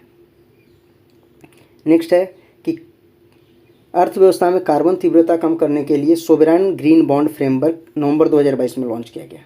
सवाल पूछा जाएगा कि सोवरेन ग्रीन बॉन्ड फ्रेमवर्क कब लागू किया गया? नवंबर 2022 में। किस लिए? तो कार्बन तीव्रता की कमी के लिए। नेक्स्ट है 2047 तक भारत ऊर्जा स्वतंत्र यानी ऊर्जा के क्षेत्र में आत्मनिर्भर बनेगा। इसके लिए राष्ट्रीय हरित हाइड्रोजन मिशन लॉन्च किया गया, national green hydrogen mission. Hydrogen जानते हैं आप कई प्रकार के होते हैं, कमेंट बॉक्स में बताएं हाइड्रोजन के कौन कौन से प्रकार हैं। राष्ट्रीय हरित हाइड्रोजन मिशन द्वारा 2030 तक कम से कम 5 मिलियन मीट्रिक टन की वार्षिक हरित हाइड्रोजन उत्पादन क्षमता विकसित कर ली जाएगी। आपसे क्वेश्चन पूछ सकता है कि नेशनल ग्रीन हाइड्रोजन मिशन के द्वारा हर साल कितना ग्रीन हाइड्रोजन बनाने का टारगेट है? तो 5 million metric ton, 5 million metric ton हर साल। तो इस तरह से ग्रीन हाइड्रोजन से क्या होगा कि जो ग्रीन हाउस गैस का प्रोडक्शन है उसमें काफ़ी कमी आएगी। नेक्स्ट पॉइंट है कि राष्ट्रीय सौर मिशन के तहत 61.6 में गीगावाट सौर ऊर्जा क्षमता अधिष्ठापित किया जा चुका है, यानी 61.6 गीगावाट सोलर एनर्जी इंस्टॉल किया जा चुका है राष्ट्रीय सोलर मिशन के तहत। आप ये बताएं कमेंट बॉक्स में कि राष्ट्रीय सौर मिशन कब लॉन्च किया गया था। नेक्स्ट पॉइंट है जलवायु परिवर्तन के लिए 12 उत्कृष्टता केंद्र बनाए गए हैं और इसे मजबूत किया जा रहा है। नेक्स्ट है सतत कृषि के लिए राष्ट्रीय मिशन लॉन्च किया गया है, सस्टेनेबल एग्रीकल्चर की बात की गई है। नेक्स्ट पॉइंट है भारत सरकार ने जलवायु परिवर्तन पर संयुक्त राष्ट्र फ्रेमवर्क कन्वेंशन को सूचित करने के लिए भारत ने अद्यतन राष्ट्रीय स्तर पर निर्धारित योगदान यानी NDC नेशनली डिटरमाइंड कंट्रीब्यूशन प्रस्तुत किया है। नेक्स्ट है आर्थिक सर्वेक्षण के हिसाब से ये बताया गया कि 7204 मिलियन टन कार्बन स्टॉक है हमारे यहाँ। तो भारत का total carbon stock 7204 million tonne का है। भारत में 53 टाइगर रिजर्व है। आर्थिक सर्वेक्षण हालांकि 54 अब हो गए हैं। कुल टाइगर रिजर्व की संख्या 54 है, जिसमें 17 टाइगर रिजर्व कैट्स अंतर्राष्ट्रीय मान्यता प्राप्त है, CATS कैट्स मान्यता प्राप्त है, और इनमें 2 को TX2 पुरस्कार मिला है। आप बताइए किन 2 टाइगर रिजर्व को TX2 पुरस्कार मिला है। नेक्स्ट है एशियाई शेरों की संख्या 674 है। ये सब डायरेक्ट कहीं पूछा नहीं जाएगा। हाथी का 60% से ज़्यादा आबादी भारत में है। खाद्यान्नों का कुल जो स्टॉक उत्पादन है वो 315.7 मिलियन टन का खाद्यान्नों का उत्पादन है। कृषि क्षेत्र में 2021-22 में 3% की वृद्धि देखी गई थी। इसके अलावा बात करें तो कृषि निर्यात, ये बहुत इंपॉर्टेंट है क्योंकि भारत ने कृषि निर्यात में बहुत अच्छा डेवलपमेंट किया है। कृषि निर्यात $50.2 बिलियन के स्तर पर पहुंच गया, जो अब तक सबसे हाईएस्ट है। $50 बिलियन से ज़्यादा का कृषि निर्यात किया गया है भारत के द्वारा।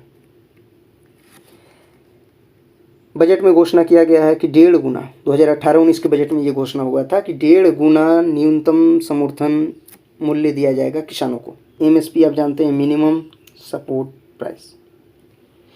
ये 1.5 गुना होगा लागत मूल्य का। आप ये बताइए कि किस कमेटी के रिकमेंडेशन पे 1.5 गुना समर्थन मूल्य की बात की गई थी। नेक्स्ट है 3.89 यानी लगभग 4 करोड़ पात्र किसानों को किसान क्रेडिट कार्ड दिया गया है। लगभग 4 करोड़ किसानों को किसान क्रेडिट कार्ड दिया गया है। किसान क्रेडिट कार्ड योजना की शुरुआत 1998 में हुई थी। भारत में 44.3 लाख जैविक किसान हैं, जो दुनिया में सबसे अधिक हैं। तो सवाल ये बनता है कि दुनिया में सबसे ज़्यादा जैविक किसान कहाँ हैं? तो भारत में। नेक्स्ट है परंपरागत कृषि विकास योजना के तहत किसान उत्पादक संगठनों के माध्यम से जैविक कृषि को बढ़ावा दिया जा रहा है। परंपरागत कृषि विकास योजना किसके लिए है? तो जैविक कृषि को बढ़ावा देने के लिए। सवाल इसी तरह से पूछा जाएगा कि परंपरागत कृषि विकास योजना किस लिए है? जैविक कृषि को बढ़ावा देने के लिए। आपको पहले ही बताया कि 2021 में 75वें शर्त में भारत के कहने पर, क्योंकि भारत ने सबसे बड़ी भूमिका निभाई है, 2023 को अंतर्राष्ट्रीय मोटा अनाज वर्ष इंटरनेशनल ईयर्स ऑफ मिलेट घोषित किया गया है। 2023 को मोटे अनाजों को उत्पादन लगातार बढ़ाया जा रहा है, मोटे अनाज को काफ़ी प्रोत्साहित किया जा रहा है। प्रधानमंत्री गरीब कल्याण अन्न योजना, आप याद कीजिए जब कोविड-19 शुरू हुआ था, यानी लॉकडाउन लगा था देश में, तो अप्रैल 2020 में शुरू किया गया था प्रधानमंत्री गरीब कल्याण अन्न योजना। इसके तहत 5 किलो अनाज प्रति व्यक्ति को फ्री दिया जा रहा है। वहीं अगर बात करें अंत्योदय अन्न योजना को, तो उनके लिए 35 किलोग्राम अनाज फ्री दिया जा रहा है। ये अभी भी बढ़ा दिया गया इसका समय। नेक्स्ट है उद्योग संबंधित,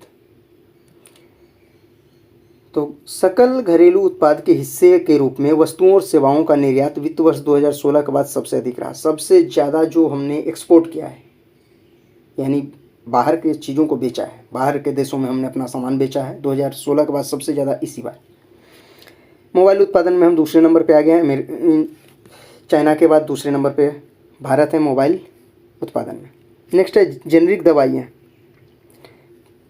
जेनरिक दवाई बनाने में हम दुनिया में पहले नंबर पे हैं और पूरे ग्लोबल दवाइयों का 20% हिस्सा भारत में बनता है। तो जेनरिक दवाई बनाने में हम टॉप पे हैं, वैक्सीन बनाने में टॉप पे हैं, मोबाइल बनाने में दूसरे नंबर पे हैं। फार्मास्यूटिकल यानी फार्मा उद्योग भारत तीसरे नंबर पे है, मूल्य के आधार पे 14वें नंबर पे है, क्वांटिटी में तीसरे नंबर पे, और पैसे की अगर बात की जाए तो 14वें नंबर पे है। सबसे बड़ा वैक्सीन निर्माता भारत बन गया है। 2025 तक टारगेट है भारत का कि $1 ट्रिलियन का डिजिटल इकोनॉमी बनाना है। तो डिजिटल इकोनॉमी $1 ट्रिलियन करने का टारगेट है 2025 तक, और 2024-25 तक में टारगेट है $5 ट्रिलियन इकोनॉमी बनने का। मेक इन इंडिया को लगातार बढ़ावा दिया जा रहा है। इसके अलावा बजट इकोनॉमिक सर्वे में बात किया गया है कि वित्तीय सेवाओं को परिवर्तन करने के लिए 75 डिजिटल बैंकिंग इकाई घोषणा की गई है। 75 डिजिटल बैंकिंग इकाई। तो सवाल पूछा जाएगा टोटल कितने डिजिटल बैंकिंग इकाई का घोषणा किया गया है? तो 75 डिजिटल। इस तरह के सवाल अब पीसीएस जैसे एग्जामों में भी डायरेक्ट पूछे जाते हैं। नेक्स्ट है बीमा कंपनियों में एफडीआई की सीमा 49% से बढ़ा के 74% कर दी गई है। ये बहुत इंपॉर्टेंट पॉइंट है।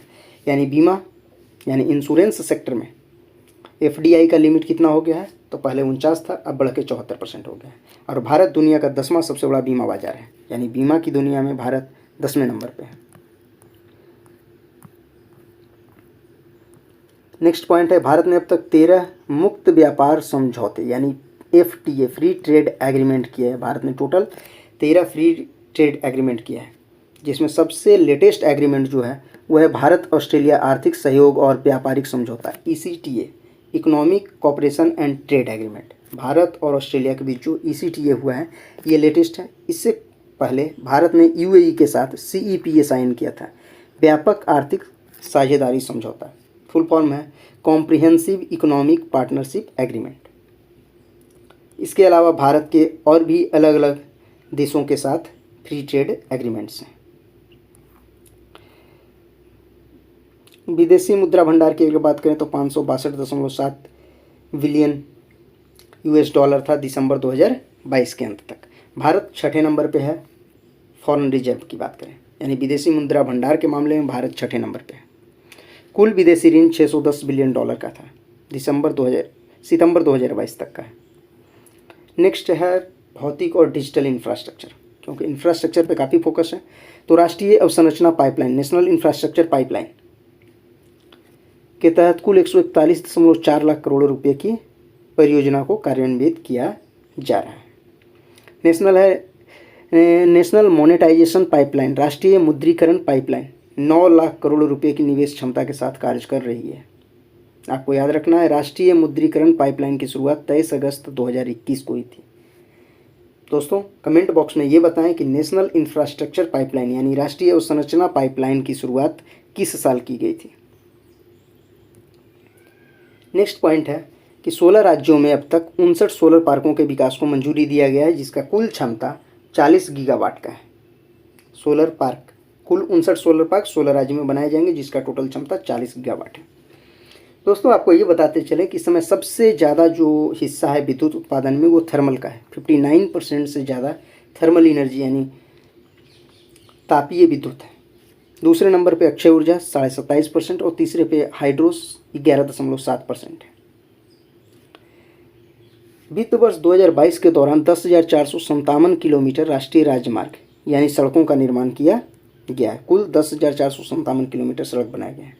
और इस साल की बात करें वित्त वर्ष 2023 में तो 4,060 किलोमीटर सड़क का निर्माण ऑलरेडी किया जा चुका है अक्टूबर 2022 तक है।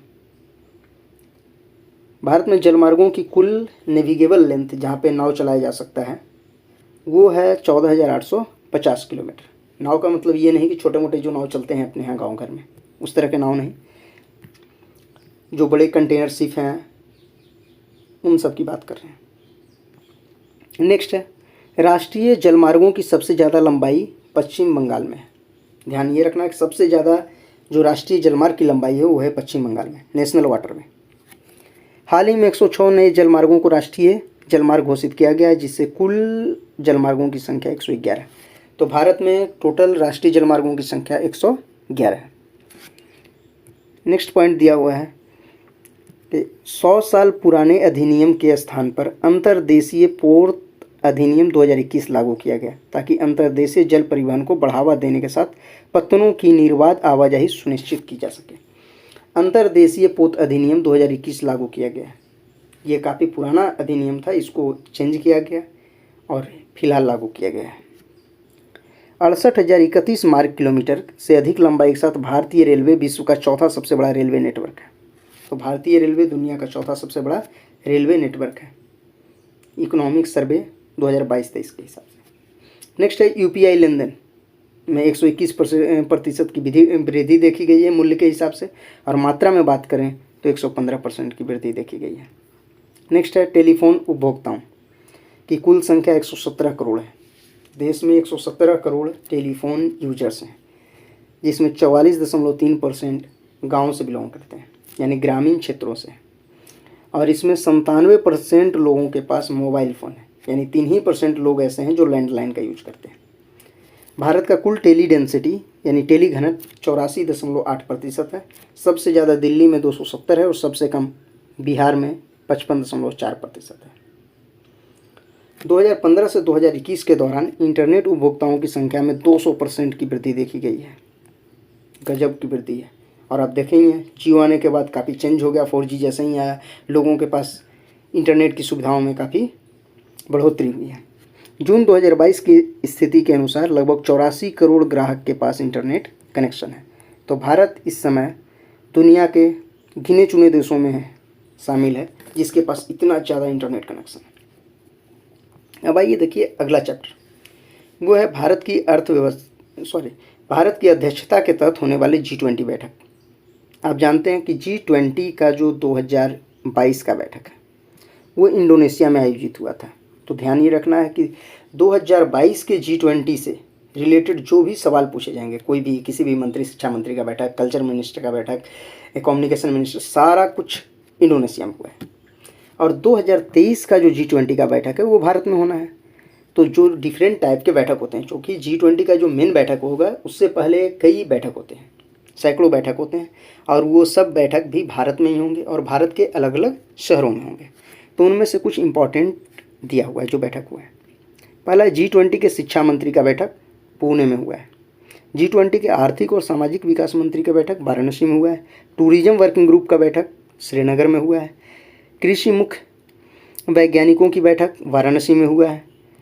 G20 के अध्यक्षता के तहत 100वीं बैठक जो हुई है वो वाराणसी में हुआ है। G20 शेरपा की बैठक केरल में हुई है। याद रखना G20 का जो शेरपा है वो अमिताभ कांत है। तो अमिताभ कांत G20 के शेरपा हैं। चूँकि भारत G20 का इस समय अध्यक्षता करेगा, तो अमिताभ कांत की अध्यक्षता में ये बैठक संपन्न हुई थी केरल में। G20 के विदेश मंत्री की बैठक नई दिल्ली में। एंटी करप्शन वर्किंग ग्रुप की बैठक गुरुग्राम हरियाणा में। मॉडल G20 बैठक नई दिल्ली में। G20 पर्यावरण और जलवायु स्थिरता कार्य समूह की पहली बैठक बेंगलुरु कर्नाटक में। वित्त मंत्रियों सेंट्रल बैंक के गवर्नर की बैठक बेंगलुरु में। G20 शेर्पा की पहली बैठक उदयपुर राजस्थान में। तो ये थे कुछ G20 से रिलेटेड इम्पॉर्टेंट बैठक। नेक्स्ट जो चैप्टर है वो है कि पिछले 6 महीनों के दौरान यानी जनवरी से 2023 से जून 2023 के बीच कुछ स्थानों के नाम परिवर्तित किए गए हैं, तो उसको देख लेते हैं। अहमदनगर जिला, इसका नाम बदल के अहिल्याबाई होलकर नगर रखा गया है, तो अहमदनगर जिला का नाम बदल गया है अहिल्याबाई होलकर नगर। शिमोगा हवाई अड्डे का प्रस्तावित नाम है कुवेंपू हवाई अड्डा। औरंगाबाद शहर का नाम है छत्रपति संभाजी नगर, तो औरंगाबाद नगर का नाम बदल गया है छत्रपति संभाजी नगर हो गया है। इसी तरह उस्मानाबाद का नाम बदल के धाराशिव रख दिया गया है। नेक्स्ट है चर्च गेट रेलवे स्टेशन, इसका नाम बदल के रखा गया है CD Deshmukh railway station. Rourkela hockey stadium का नाम बिरसा मुंडा अंतर्राष्ट्रीय हॉकी स्टेडियम। आपको ये भी बताते चले कि सबसे बड़ा हॉकी स्टेडियम बिरसा मुंडा अंतर्राष्ट्रीय हॉकी स्टेडियम राउरकेला का है, इसका सीटिंग कैपेसिटी सबसे ज़्यादा है हॉकी की फील्ड में। वहीं अगर क्रिकेट स्टेडियम की बात करें तो नरेंद्र मोदी स्टेडियम अहमदाबाद में। मुगल गार्डन का नाम बदल के अमृत उद्यान रखा गया है। इसी तरह ऑस्ट्रेलिया में एक जगह है हैरिस पार्क, ऑस्ट्रेलिया के सिडनी शहर में हैरिस पार्क है, इसका नाम बदल के लिटिल इंडिया रखा गया है। फ्रेंड्स आपको ये भी बता दें कि जो हमारे यहाँ राजपथ, दिल्ली में राजपथ है, उसका नाम बदल के कर्तव्य पथ रख दिया गया है। तो फ्रेंड्स ये कुल 9 टॉपिक थे जिसको हमने आज कवर किया आज के वीडियो में। बहुत ही जल्द हम अगले वीडियो में आपको और भी आगे के टॉपिक कवर करने वाले हैं।